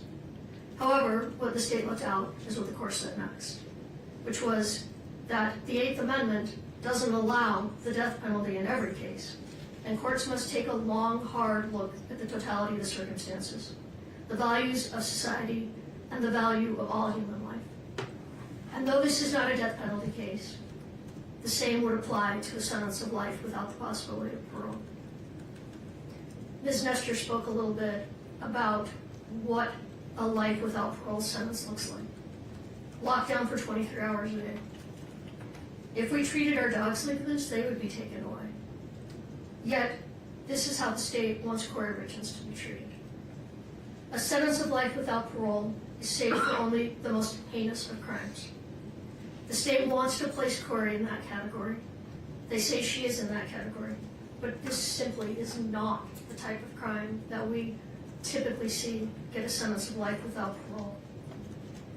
Currently, there are approximately only 72 people in Utah serving this sentence. These include people such as Edward Deli, the co-defendant of Vaughn Taylor, who is currently on death row. They killed 2 women, kidnapped 2 young girls, and attempted to kill those girls' father by lighting their cabin on fire. I believe that was in Summit County. It includes Daniel Ray Troyer, a serial killer and rapist of women in their 80s. He was convicted of killing 2 women, admitted to a 3rd, and likely killed a 4th. That authorities are aware of. It includes Matthew John Breck, who kidnapped a 10-year-old girl, stabbed her multiple times, severed her spinal cord, and left her dead on her front porch. It includes numerous individuals who brutally murdered children, some who murdered police officers. There are only a handful of people serving life without the possibility of parole for killing a spouse.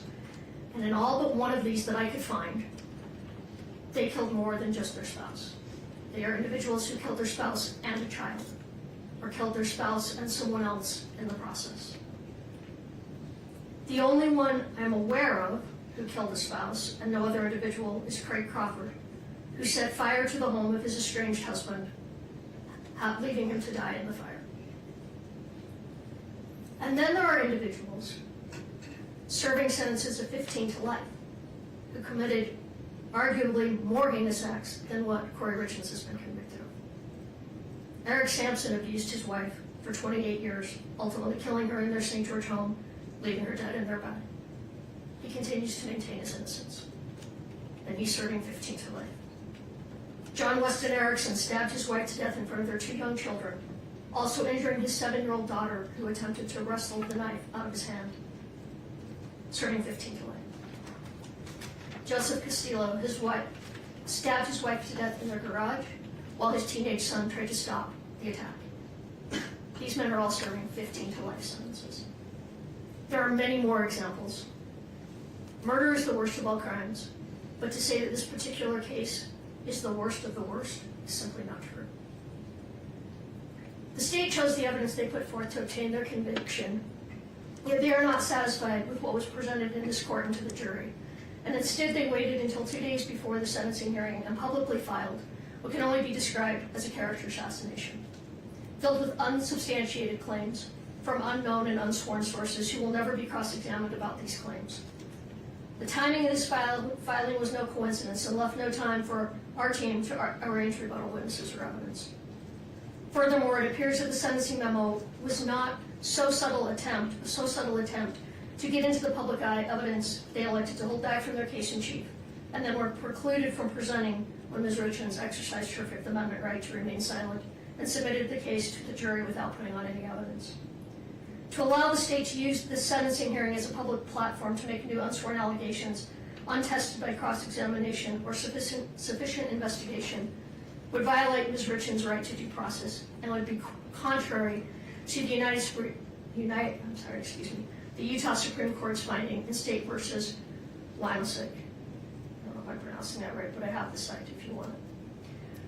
Which stating that the Due Process Clause of Article 1, Section 7 of the Utah Constitution requires that a sentencing judge act on reasonably reliable and relevant information and exercising discretion in fixing a sentence. The state's memo should be stricken in its entirety and not considered by this court.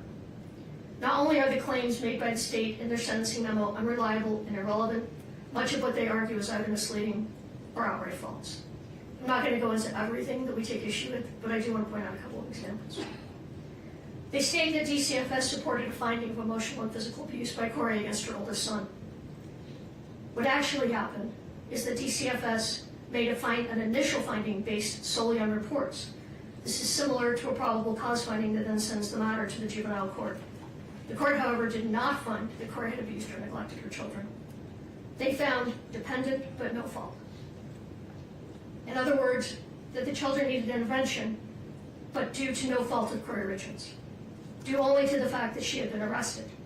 They did not even find that she had acted negligently towards her children. The state put forth at length what they believe Kouri's middle son, A.R., would have testified to had they been able to call him in rebuttal. Although it is true that Ashton said these things 3 years after the death of his father and after conversations with Eric's family members, this is very different than what he said to law enforcement immediately upon Kouri's arrest a year after Eric's death. At that time, his statements were completely consistent with Kouri's, that Kouri, had gone to sleep in his room the night his father died. The state argues that Kouri's boys are afraid in part because she still maintains life insurance policies on them. Kouri was of the belief that these policies were no longer in existence since she had not made any payments on them in over 3 years. And in fact, a letter was sent, or an email was sent from Brian Freckleton, who testified, to Ronnie Darden, as Ronnie is the owner on these policies, that this was over a year ago, that the life insurance policies are lapsing and wanted to let them know if they chose to do anything about that, which they did not do anything about that. So we only discovered yesterday, Kouri only discovered yesterday that at least 2 of these policies are still active, as the payments have been automatically taken out of dividends. So in other words, the policies have been paying for themselves. These are policies that Eric and Kouri took out together in 2017. However, now that Kouri knows that these are still active, she will cancel them. Hopefully, in all sincerity, this will be one less thing for those boys to worry about. Kouri never asked her family to report criminal activity or asked for criminal prosecutions against any of the Richins family or against Cody Ray. She never asked family members to file bar complaints. And until yesterday, neither Kouri nor anyone from her team had ever heard anything about a dating profile being set up online in the name of a lead detective. She did none of these things. And if they were done by others, it was not at her request. We are asking the court to discount any and all allegations in the sentencing memo that have not been previously raised in court in order to be stricken from the record. The court does have before it reasonable and reliable testimony from individuals who know Kouri or who have unique perspectives on the sentence of life without parole that may assist this court in discerning the appropriate and proportionate punishment in this case. The testimony of these individuals revealed that Kouri is so much more than what she has been portrayed as in this case. Everyone who was around her says she was a wonderful mother, just like Eric was a wonderful father. The state argues that she shows no remorse. Kouri has remorse, and she has regrets about many things, and you're going to hear some of those when she speaks. However, she cannot show remorse over something she did not do. She maintains her innocence and has every right to do so. Having said that, however, she stands before this court today convicted of the crimes charged, and she fully understands them. So sentence her on what she was convicted of, not what the prosecution says about her character. As much as they think they know her, they do not. They do not know Kouri Richins. Like Alex said, we're saddened by this case. We are saddened by the verdict. I respect the court system so much. I come from a family of judges and attorneys and was raised with the utmost respect for our justice system. I disagree with the verdict, but I respect it. I have to say though, in all the years of practicing, which are now quite a few, this is the first time I've had a client convicted that I believe to be innocent. It was much more painful than I would have anticipated. Over the last 2 years, our team has got to know Kouri. Kouri is one of those clients, very few clients, and I've represented thousands of people. Most of them you don't remember. Many of them you don't like. Many of them, some of them, you feel are dangerous. But Kouri is different. Kouri, every time she calls, asks how we are. There have been times when I've shared bits of my life with Kouri, particularly having children that lost their father before age 10. We've talked a lot about that and what that does to children in the best of circumstances. I can't imagine had my boys not had me. Because the pain and suffering and the long-term effect that has had on them will never, ever end. But when I share something with Kouri, when I share that someone is ill or that someone is having a problem, sometimes I don't even remember I've said it, and when she calls me, she always asks, how did that turn out? Is your family member okay? Before we talk about her. Every time. The state is not only asking for life without the possibility of parole, they're asking for consecutive sentences. The sentences in this matter should run concurrent to one another. Pursuant to the line of cases, Strunk, Golly, and Smith, the sentencing statute favors concurrent sentences. And looking at the totality of the circumstances, imposing consecutive sentence would constitute an abuse of discretion. In State v. Gray, the Utah Court of Appeals cited Golly and Strunk, holding that the Board of Prisons' ability to grant parole is an integrated component of the rehabilitative needs factor that must be balanced with other required factors. Even though the statutory language has been modified since Strunkholly and Smith, the language still applies. And the Supreme Court and the Court of Appeals still looks to that language. The board should still be allowed to function and make the decision regarding the rehabilitative needs of Ms. Richins. Running sentences consecutive to a sentence of life without parole is senseless. And if this court imposes a sentence of 25 to life on the aggravated murder, but runs the other charges consecutive, the effect will be the same. She will likely never get the opportunity for parole. I don't think that's true. Have you run the initial guideline? It's a genuine question. Yes. I think it only adds. The guideline on the attempted murder is 192 It only months. adds 41 months if we run it consecutive. Before she's eligible Right. for parole. But, well, I'm going to come back to that. Yeah, if I will. you're running the guideline differently, I'd like to know. I mean, no, I'm not running the guidelines differently, but the sentence is, well, I talked about understand this. your larger point, and I apologize for That's interrupting okay. you, but if you do have a different running of the guidelines, those forms are not obvious, I'd appreciate it. Well, I would say a sentence of 25 to life, and then if she serves additional time, does not guarantee parole. And I'm going to talk more about that. Okay.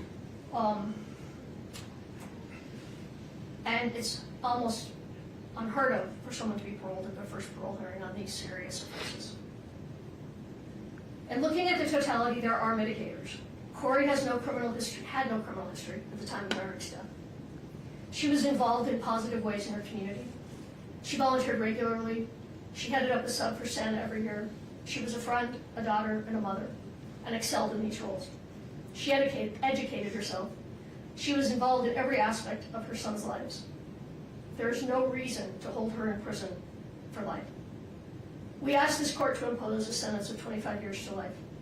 When you put aside all of the media, all of the injuries, and you look at the crime she is convicted of, this is an appropriate sentence. A sentence of 25 to life is not a sentence that guarantees the release of Kouri Richins. It is not saying that she even should be released. What it is saying is that the decision whether she should be released is a decision for someone else to make on another day. A day that will be, at a minimum, 25 to 30 years in the future. A future that could look very different than today. Although today is not a day for forgiveness, that day may come. A sentence that allows for parole is a sentence that gives a pathway to forgiveness. You heard from Emery Blanchard, the only person in this room that understands what the Richins boys have been through. You heard how the day came when she missed her father. She wanted her father in her life. I know that she came to a place that she hoped to spend one more day outside of the prison walls with her father. And that day didn't come. He was not paroled, and he died in prison. I don't minimize what Kouri's boys are saying today. I understand it's contradictory to what other people are saying regarding Kouri as a mother. I don't know why they're saying these things, but what they think and feel today, they are allowed to think and feel those things. They should be. Their feelings are valid, and it's okay. And I think Kouri will say this too, but she wants her boys to know it's okay. People change. All of us change. Kouri will change. Those little boys will change. A sentence of 25 to life will not be easy time. It will be hard time. The first part of that sentence is generally served in maximum security for the first 3 to 4 years. But if the day comes when her children want to see her face to face, a 25 to life sentence will make that easier for them. If they, like Emery, decide someday they want a relationship with her, even one behind the walls of the prison, a 25 to life will make that possible. And a sentence with the possibility of parole, like I said, does not mean she will be paroled. It's very possible she will spend her life in prison. And quite frankly, if her case does not come back on appeal, and she is in prison and she maintains her innocence, parole's highly unlikely. But the Board of Pardons is uniquely qualified to make that decision. That is their job. And it is a particularly important job in the most serious of convictions. They will be the ones looking at a woman who will then be in her 60s or possibly 70s. They will decide if she has been rehabilitated and if she is a danger to the community. These are not decisions that can be made today. We don't stand here today asking you to give her a second chance. We ask you to let those best qualified make that decision when the time comes. When Kouri's and Eric's boys are grown. When they can tell the board if they feel the same way that they do today. You heard a letter read today from a woman who once stood in the shoes of the Richins family. At sentencing, she wanted life without parole for her son's killer. Now she does not. She has changed. Her views of prison have changed, and her feelings towards the man that took her son's life has changed. But a life without the possibility of parole, the sentence cannot be changed. If Kouri and Eric's boys someday change their mind, and it is too late to say something different than what they've said today, this day will become one more day that haunts them. If in 30 years they still do feel as they do today, they will have the opportunity to express those feelings. But don't allow their statements at age 9, 12, and 13 become another tragedy, another trauma that they may end up suffering as adults. A sentence that doesn't allow even the possibility of parole is a sentence that tells the world there is no hope. There is no growth. There is no change. There is no room for forgiveness. There is no room for love. That we are all our worst act and will never be anything more. And that is not the human experience. In a world where humanity is waning, act with humanity. In a world where hatred is encouraged, act with kindness. In a world where forgiveness is seen as a weakness, act with compassion. A sentence of 25 to life with the other charges turned concurrent reflects the seriousness of this offense, takes into consideration the totality of the circumstances. Further, it follows the recommendation of the pre-sentence report, and it is the appropriate sentence in this matter. Thank you. Thank you, Mr. It is 12:55. We're going to take a break until 1:25 to make sure Ms. Richins gets an opportunity to use the restroom and eat something. Mr. Bloodworth, you look like you have something to say. Your Honor, does the court want to hear from the state one last time before the Chicago case? I do not. I have this firmly in hand. I would like to make it clear, in case there was any ambiguity, that the court has considered and is denying defendant's request to strike portions of the state's sentencing memorandum. Yes, thank you. Court will be in recess until 1:25. Let's make sure that Ms. Richins gets something to eat. Thank you. All right, we're back on the record. This is case 231-500-139.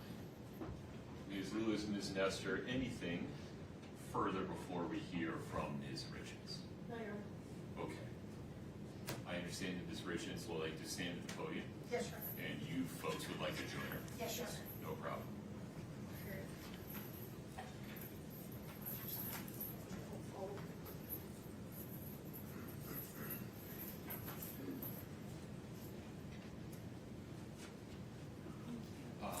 There should be Kleenex up there if you need it.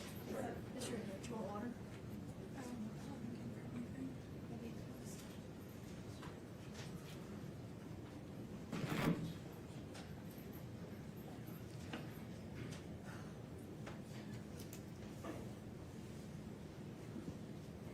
My sweet baby boys, I know that today you don't want to speak to me, have a relationship with me, but you may think you hate me, and that's okay. I will never be angry at you for your feelings. When the day comes that you're ready, I will be here for you, waiting for you, and loving you. But I need you boys to know and understand that I have been desperately trying to get in contact with you any way that I can for years. That all of my communication has been completely cut off from you since early 2024. And now I will use any opportunity I can to get a message to you. Even if that means sharing it publicly to the world, fully restrained, in my jail clothes, in one of the most horrible situations possible. I don't care, and I'm not embarrassed or ashamed by any of it. All I care about is you boys. I will do whatever it takes for you to hear the truth from me and to come home to you. For the time being, I don't know when that is or when my next opportunity will be. So for now, bear with me as I have tried to consolidate everything I've wanted to share with you for the last few years, with everything I want you to know until I'm able to speak to you again in one long message. And although you may not be ready to hear it today, that's okay. My hope is one day you will be. May 6th of 2024, temporary custody was transferred from the state of Utah Child Services to your Aunt Katie and Uncle Clint. My last video call with you boys was several weeks prior to that, around April 24th, 2024, when you were still in the state's custody.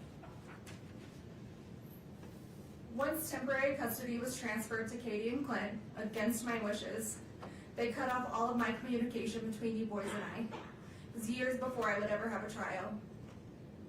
I warned social services that if they gave custody of you to the Richins family, it would be the last time I would be able to see or speak to you boys again.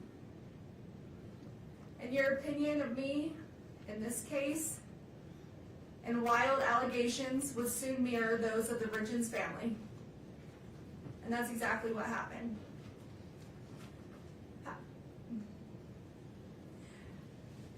You need to know the Darden side of the family fought a long, hard battle for custody, but was eventually ignored and denied. Since temporary custody was granted to Katie and Clint, they have not allowed me to see or speak to you. No more video calls, no more visits. They blocked the phone number for the jail so I can't call you. Birthday cards, Christmas cards, the letters I would send you boys, they were all returned or rerouted. All of my contact was cut off more than 2 years ago. So please, please ask them. Please ask them for your cards, for your letters, if I tried calling you. Please, just ask them. Whether it's now or in 10 years. The one thing I need you boys to know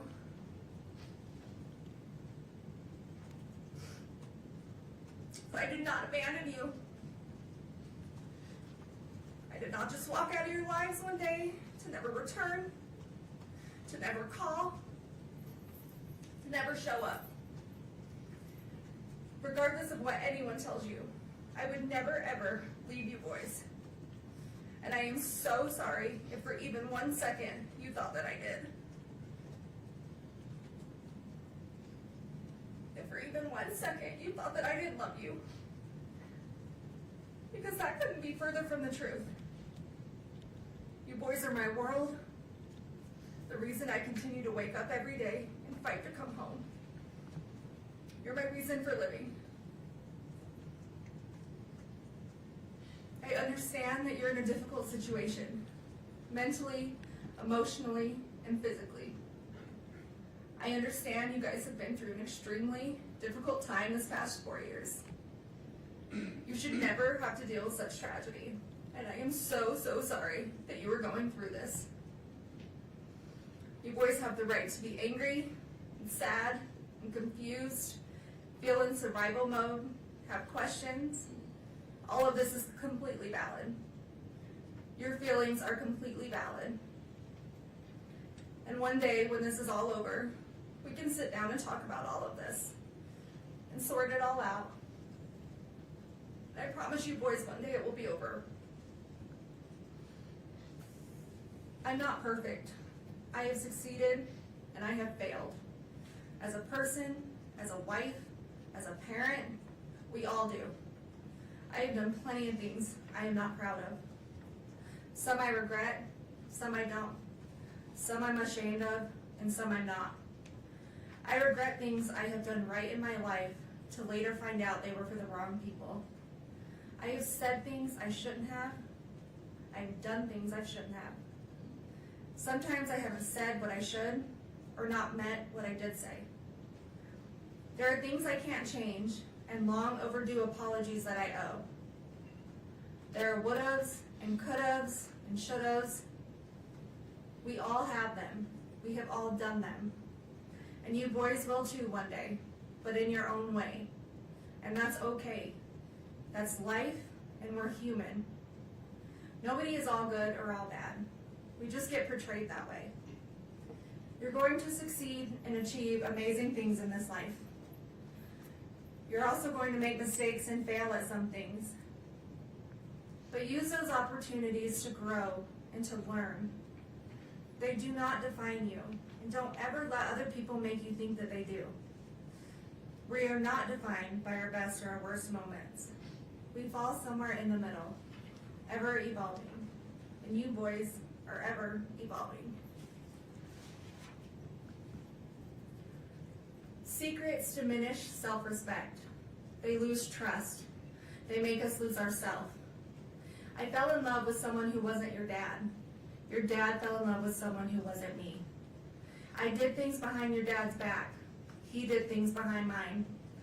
Don't keep secrets. Always put your spouse first. Your dad and I didn't always do this, but don't be like us in that aspect. We made mistakes that I know I regret, and I'm sure if he were here today, he would say that there are a few things he regrets as well. Marriage is hard. Marriage takes work. Marriage takes love. Big love. Deep love. And you may think about divorce, and you will have fights, but then you will make up, and you will forgive each other. Because when your love is enough, your love keeps you together. Your love is all you need to ignore the noise. And your love never fails. Sometimes your dad would want to throw in the towel on our marriage, or I would want to throw in the towel on our marriage. But we never did. We always found our way back to each other. I would pick up his towel, or he would pick up mine. We'd hand them back to each other and start again. Because our love never failed. We stopped keeping track of each other's wrongdoings, and we forgave, and we moved on, and we loved. And if I had to relive all of those hard days all over again, I would do it without question. Your dad and I were a lot of things, a mess of sorts sometimes. But we were this crazy, beautiful mess that made us a family, because our love was enough. Our hard days never outweighed our good days. Our weak moments never outweighed our most memorable happy days. We always laughed more than we cried.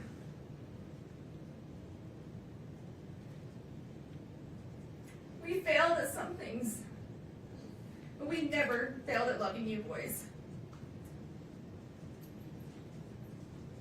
Our love was enough to make our house a home. Our love was enough to stay together, to raise you boys. Our love was enough to forgive each other when others said that we shouldn't. To do things for each other others may disagree with. Our love was enough to protect each other, even though it may cost us everything. Love can make you lose yourself. Sometimes it makes you do things you know you shouldn't, but knowing it's not wrong at the same time. Because your spouse is your person, and your love is enough.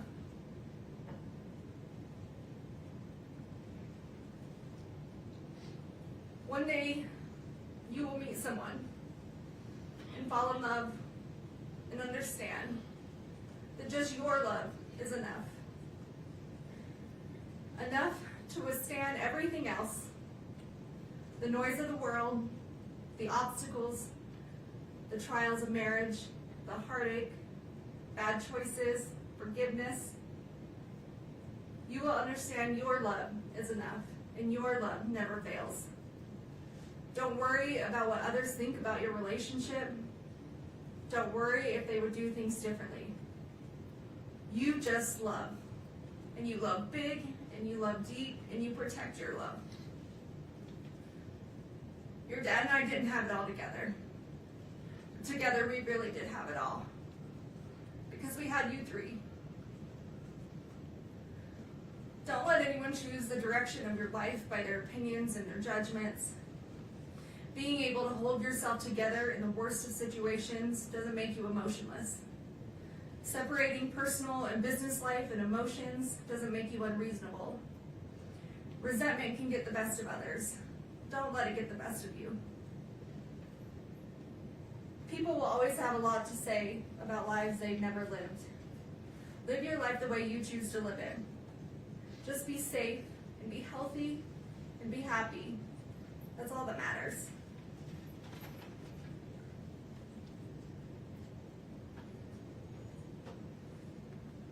Sometimes people will want you to believe that life is simply black and white. That situations are black and white, but they're not. Life, situations, they are full of color. At the very least, shades of gray. Always question the color, even if you're only questioning the gray areas. Keep an open mind. Question situations and stay curious. You will have some people in your life tell you how their love for you is unconditional. But once your most private life has been revealed, you quickly find out just how conditional their love actually was.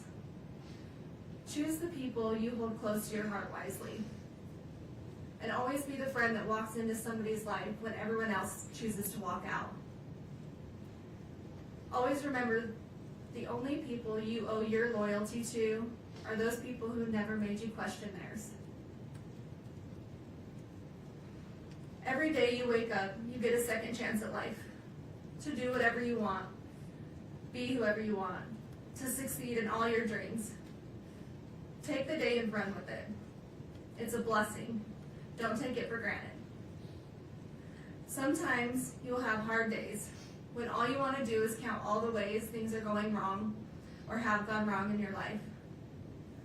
In that moment, stop, take a minute, take a step back, take a breath, and switch your thinking to count all the ways that it has gone right.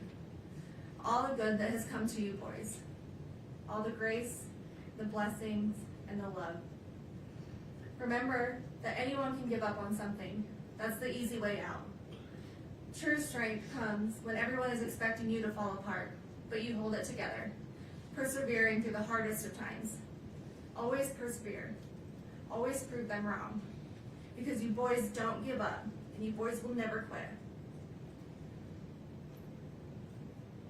There's always going to be someone out there ready to tear you down, misrepresent you, lie about you, tell half-truths, and judge you.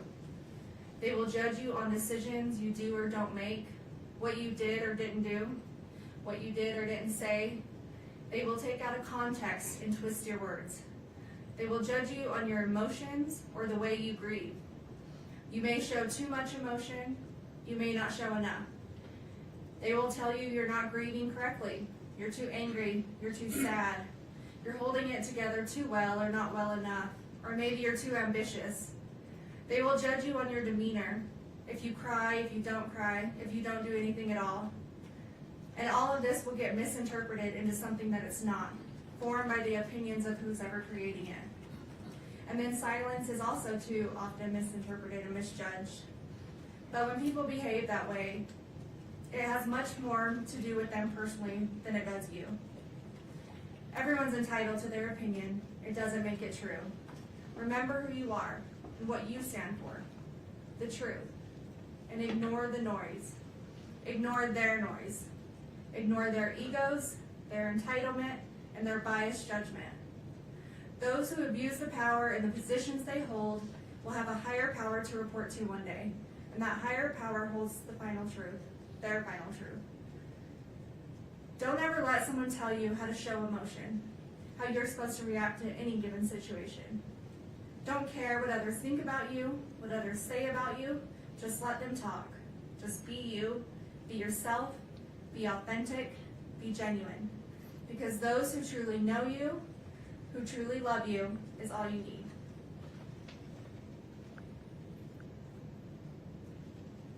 Forgive those who turn their back on you, but never forget. Don't hold hate in your heart toward others. It only brings you down more than it does them. Apologize when you're wrong, even if that apology is long overdue. You can't change what you can't change, and you can't change the past. But you can take accountability when you mess up. Admit when you make a mistake, even when it's embarrassing or humiliating, even when it can ruin relationships, careers, or your integrity. Be honest with yourself and those you need to. But never apologize for something you didn't do. Never admit to something you didn't do. And never beg for mercy for something you didn't do. Don't take the easy way out. Always stand up for what's right, even if you find yourself standing alone or with a small group of people that love you. Believe in yourself and be brave. Never give up on your fight, no matter how long it takes. Months, even years. Never give up on truth, justice, and the fight of corruption. When something is broken, fix it. When something doesn't make sense, question it. If money is paying for it, follow the money. Your brothers are your best friends.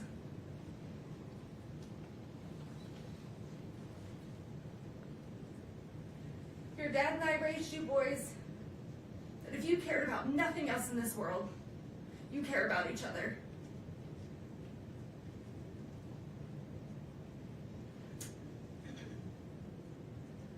Your brothers will always be there for you.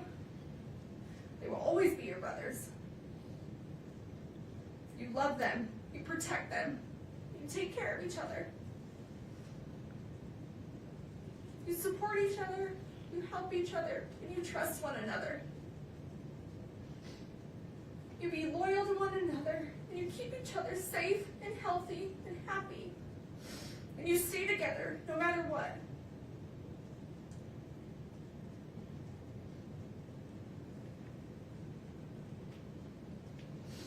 You have each other's backs. Be patient with one another.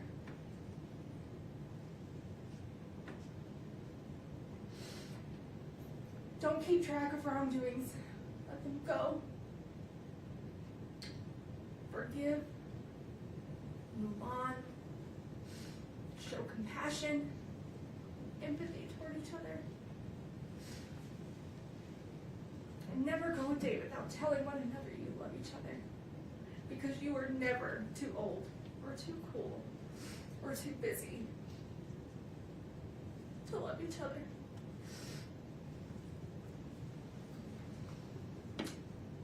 Don't ever settle for just good. Go for great. In school, in your career, in hunting, in fishing, in your relationships, in your goals. Exceed expectations.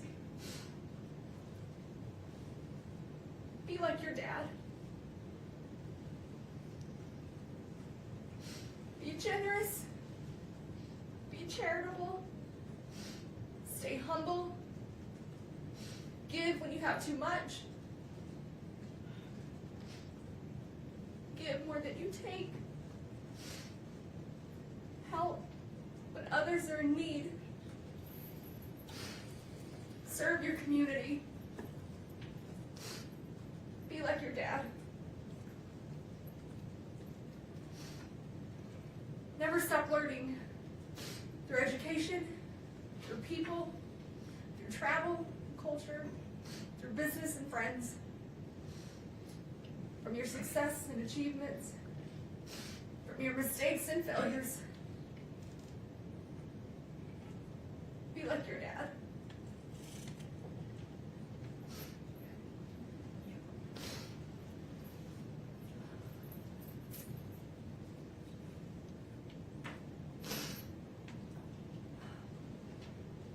love the outdoors. Find your peace, your therapy, your heart and soul on the top of a mountain somewhere where it's quiet, where it's calm, where you will be able to feel the spirits of those that you love and miss the most. Be like your dad.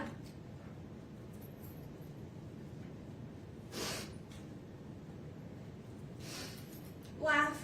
Laugh often. Laugh loud. Laugh when you want to cry. Laugh when you're mad. Have that laugh that everyone recognizes and no one will ever forget.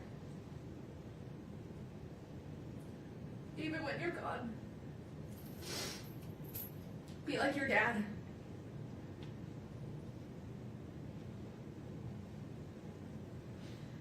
Love your family through the good, the bad, the disagreements, the back and forth arguments. Choose forgiveness. Choose love. Choose happiness. Be a loyal brother. Be a noble son. Be like your dad.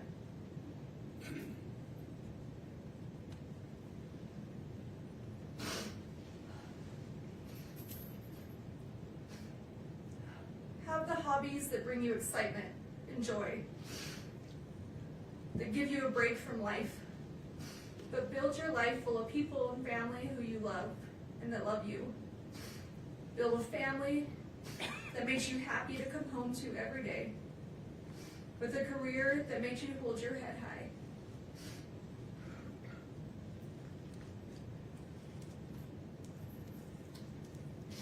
Be the friend everyone wants to be friends with, the dad that everyone wishes they had. Be like your dad.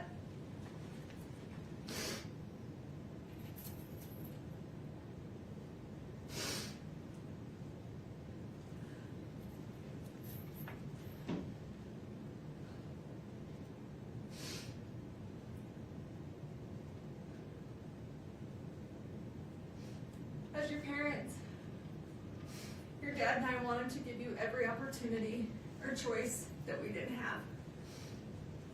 We would do anything for you boys, or break our backs falling over obstacles and finding our way to be sure you had the best of the best. Even if we didn't always do it well, or have the right answers, or the words, we would give you everything that we had.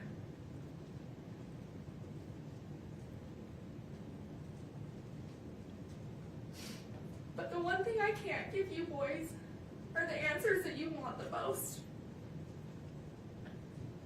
Because I can't give you something that I don't have. An explanation that I just don't know.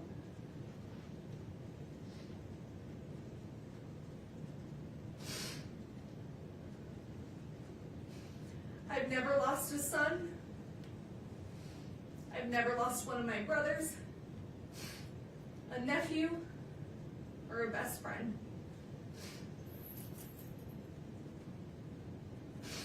But I did grow up with a single mother, and I have lost my father. I do know what it's like to wonder, what if Dad could have watched me graduate college, walk me down the aisle, be there for the birth of one of you boys? If only Dad were here. I do know what that's like. The lifetime of pain that brings, the sadness and the anger. I would never wish that upon anyone. Especially you boys. My own sweet babies.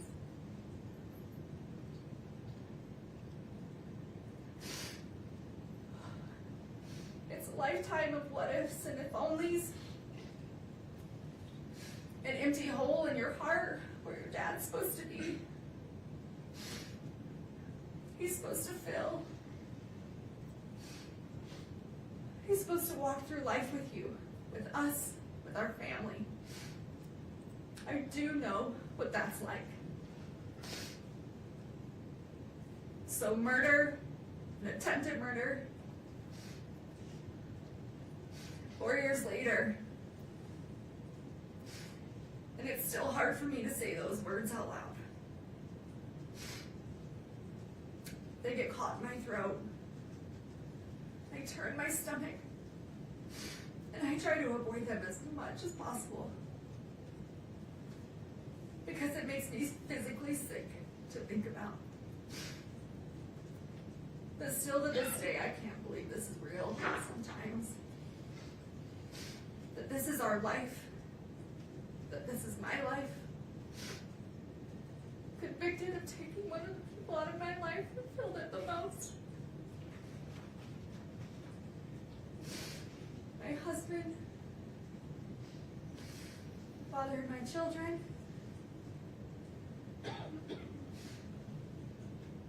still in shock and still in disbelief.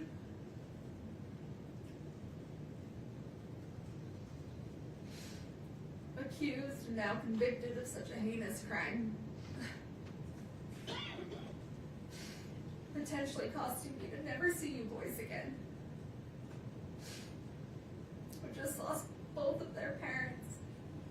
And there's no textbook answer on how or what we're supposed to do. How I'm supposed to react or move forward. And I'm so sorry you boys are being pulled through the middle of this absolute chaos. Between two families fighting that both love you so very much. Trust and assets, our home, none of it matters. You boys are what matter. Your safety, your health, mentally, emotionally, all of that should be being prioritized. I will and have always prioritized your safety. I am your mother, and that is my job. And for anyone to scare you otherwise is just cruel and heartless.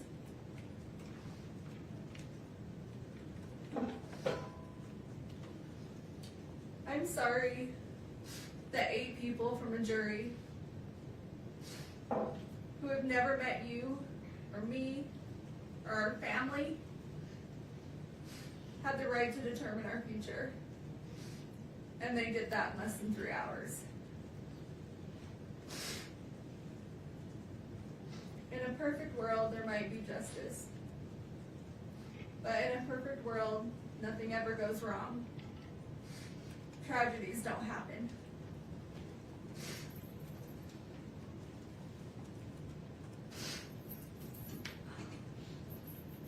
Some think a verdict or the sentencing will be the answer that they seek or that they need, but it won't. It will only give them something else to think about for a while. It may help to disperse some of their hurt or their resentment, but it won't relieve it. This grief will outlive us all. The hundreds of lives that this has affected.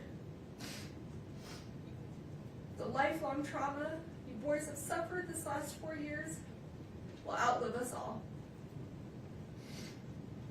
You haven't had to just endure losing one parent, but losing 2. And no child should ever have to go through that. Especially when one was an unforeseen tragedy, and the other based on injustice and a system we're supposed to trust.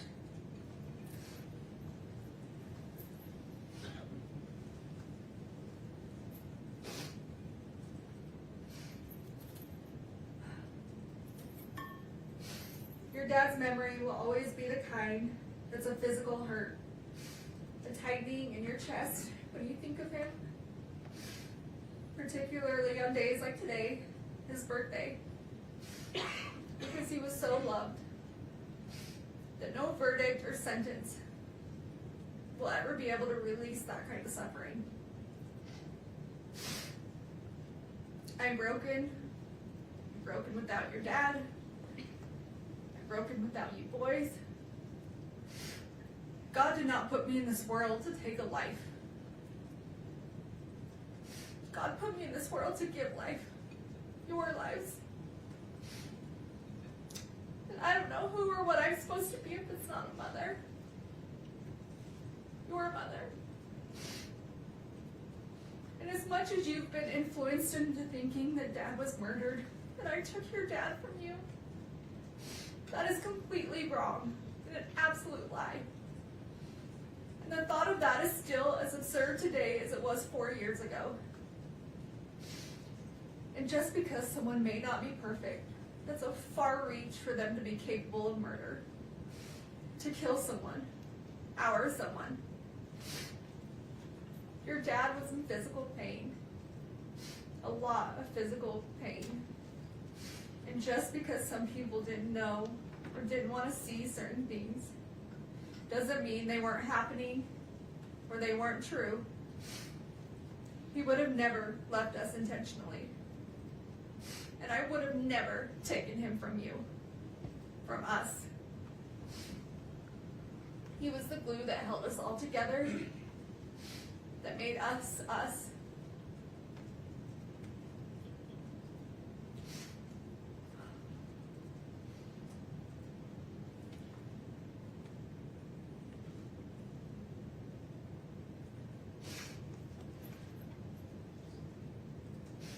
Every little boy needs their father. Is he supposed to teach you the things that I could never explain?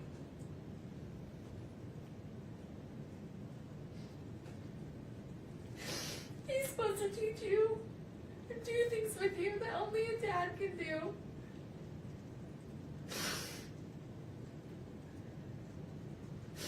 And only he could give you those life lessons between a father and a son.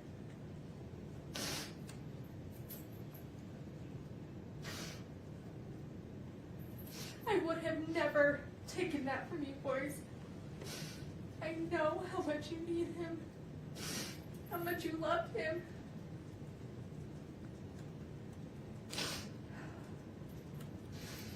How much you aspire to be just like him.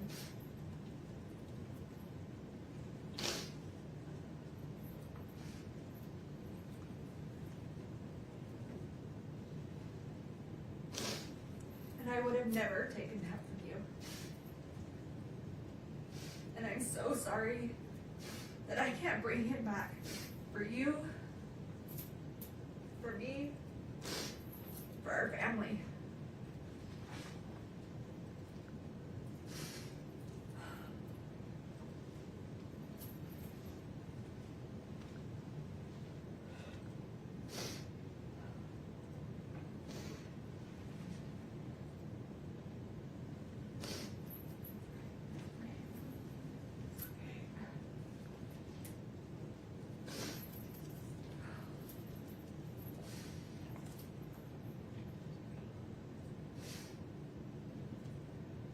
I can beat myself up all day about how I could have been a better person or made better personal choices.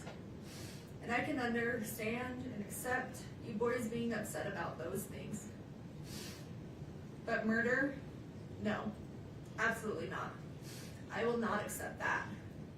And I will not be blamed for something I did not do. I will appeal and fight these charges no matter how long it takes. Not because I have anything to prove to this court, to the state, to the Richins family, or to the world, but I do have something to prove to you three. I do care what you boys think, and I need you boys to know the truth. And because of that, I will never quit or give up on this fight for justice, the truth, and coming home to you. So please, I know that right now, you may not believe me. That you believe I took Dad from you, and that's okay. I still and will always love you. and I'm asking that you please just don't give up on me. I'm coming home. Not today, not this year, but we're going to make this right. Our justice system will get this right, although this courtroom can't seem to. We have a long road ahead, but I will never quit fighting my way home to you boys. I love you more than these words could ever express. I loved you before I ever met you. And I will love you long after I'm not here to say it. And every minute of every day, I miss you boys more and more. And I think about how much I wish I could be with you. And this nightmare would go away. And we could have our family back. This entire situation isn't fair to anyone, but it's especially not fair to you three. And you boys are all that matters. I want to remind you just how strong you are. That you are loved by so many. And I am beyond proud of you. Of everything you have overcome, everything you have achieved, and how much you bring into this world.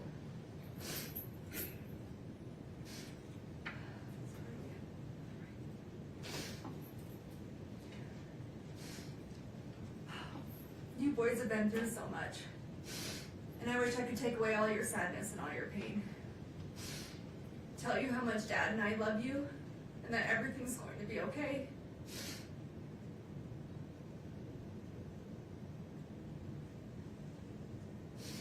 I wish I could count the freckles in your little cheeks.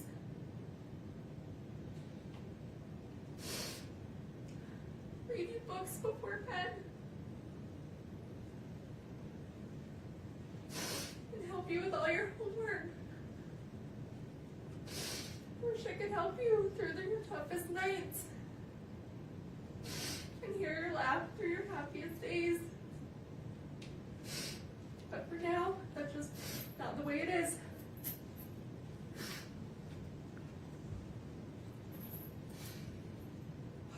We have to be strong. We have to remember that our strength grows in these moments when we don't think we can go on. But we keep going on anyway, because we have to push through these hard days. Because in the end, at the end of this war, it will be so worth it. But I need you boys to always keep pushing through these hard days. Because this will come to an end. I just need you to hang in there. Listen to your little hearts. Listen to your little bellies for the truth.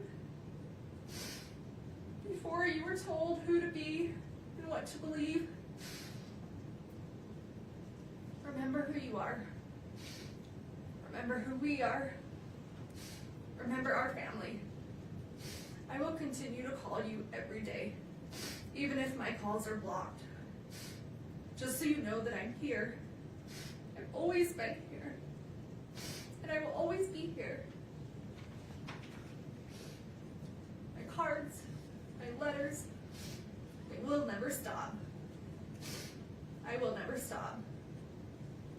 I love you forever, Mom.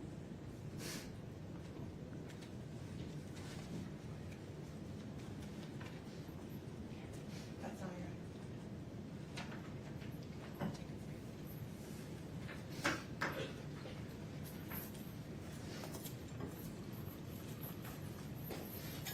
All right, ladies and gentlemen, a fair reminder. While inside the courtroom, everyone involved in this process must be treated with respect. We cannot have any outward reactions inside the courtroom. If any of you feel overcome with emotion, frustration, anger, whatever, of any kind, please remember just to look down. Keep your hands folded in your lap. The court has considered the following information. the evidence, information, arguments, and recommendations provided by counsel on the record today,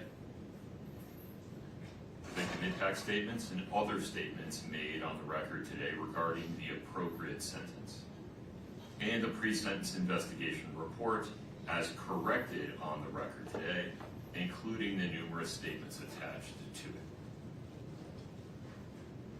In addition, the court has considered each of the factors set forth in Utah Code 76-3-201 subsection 2B and has prioritized those factors as required by section 201-2C.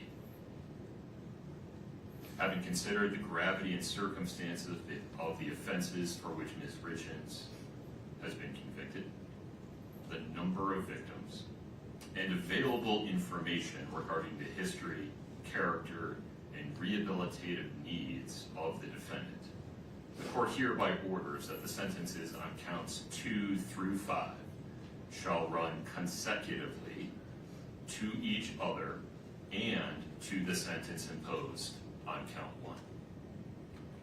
Moreover, the court exercises its discretion and chooses to impose no fines related to any sentence in this case. The court addresses the 5 counts on which Ms. Richins was convicted in reverse order. Ms. Richins, based on your conviction on count 5, third-degree felony forgery, the court hereby sentences you to an indeterminate prison term not to exceed 5 years. Based on your conviction on count 4, second-degree felony insurance fraud, the court hereby sentences you to an indeterminate prison term of not less than 1 and not more than 15 years. Based on your conviction on count 3, second-degree felony insurance fraud, the court hereby sentences you to an indeterminate prison term of not less than 1 and not more than 15 years.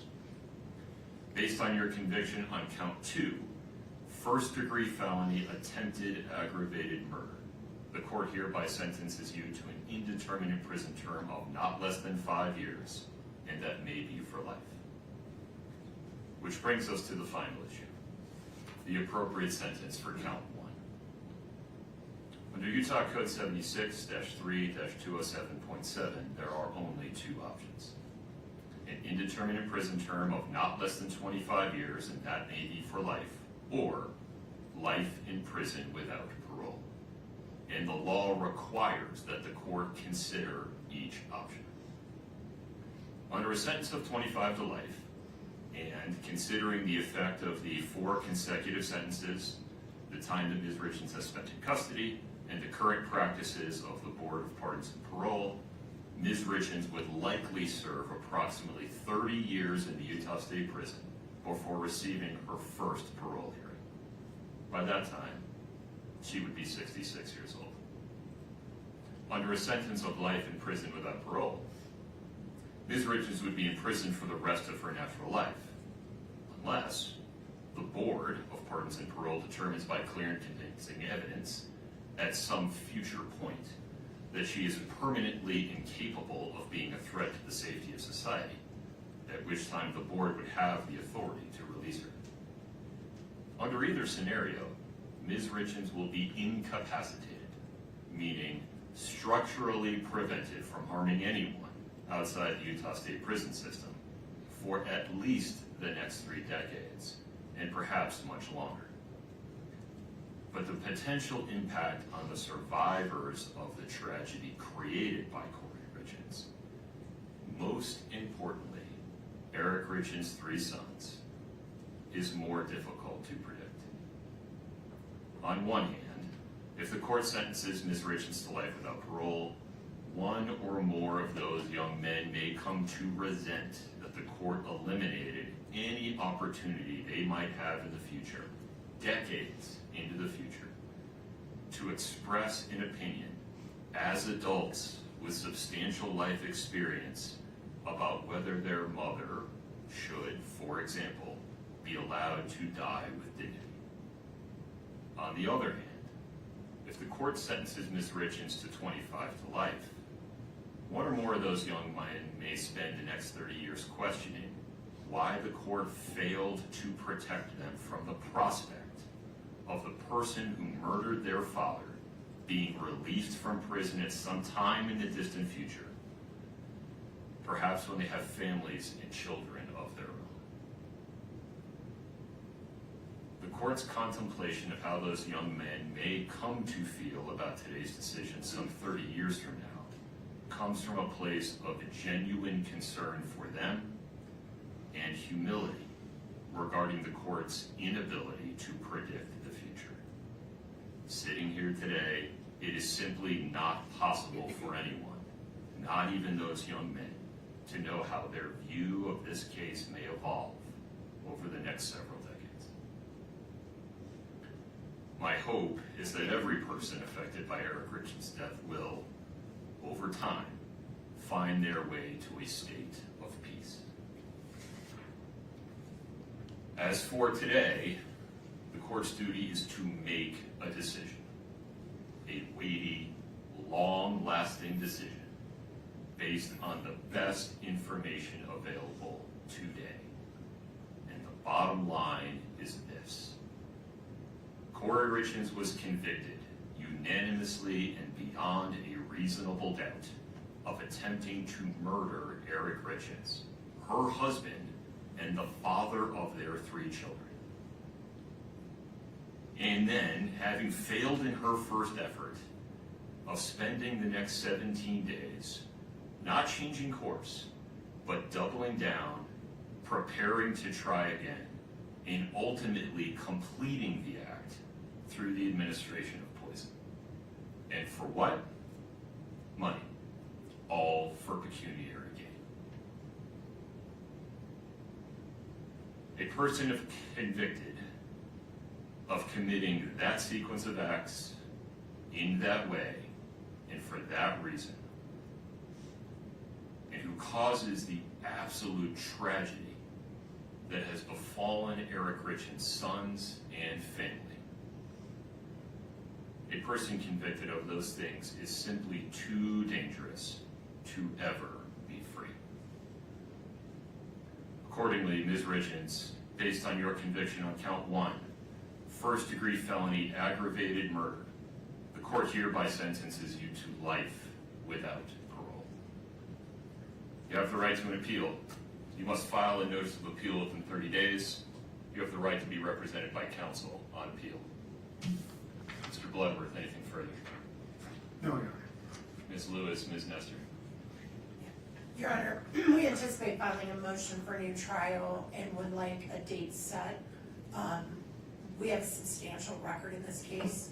We will file a notice of appeal of the conviction and the sentence, and ask that everything be stayed pending the motion for a new trial, as we're entitled to do under Rule 4B. Excuse me, but we think we need sufficient time to file a motion for a new trial based on the substantial record that exists in this case, longer than the typical 14 days, because this is not only the trial itself, but the years of litigation and motion practice that preceded the trial. We were hoping that we could get an agreed deadline of 90 days to file a motion for new trial, mainly because for half of June I'm out of the country and for half of July Ms. Lewis is out of the country. Normally we would ask for 60, but there's going to be a month in there where both of us aren't available.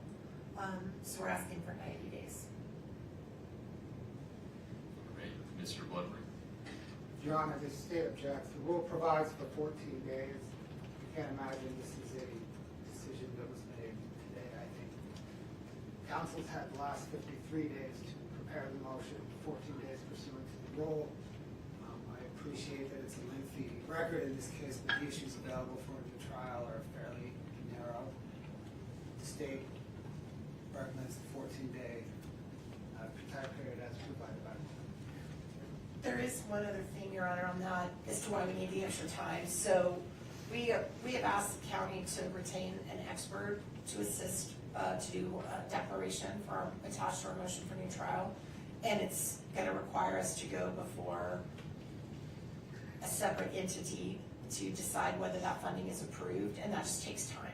So that's another issue we need.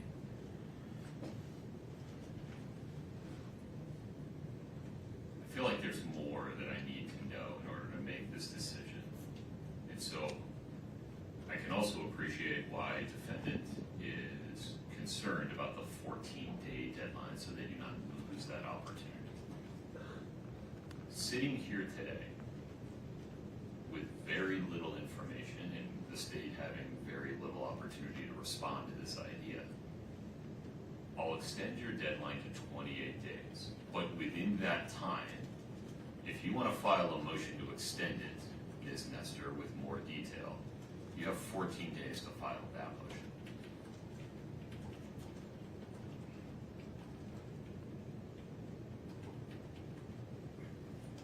Dr. Cox, for clarification, so the court. 14 days from now, they have an opportunity, they have a deadline to file a motion to extend the 28-day deadline. If they don't, it's 28 days. Gotcha. I acknowledge that that 28-day deadline may cause practical difficulties for the state's team, and if I need to extend the state's response deadline, I will certainly give that fair consideration. Understood. Ms. Nestor, Ms. Lewis, anything else today? No, sir.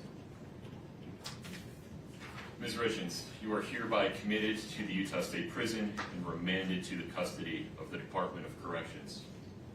This court is in recess. Please follow the deputy's instructions. We're off the record.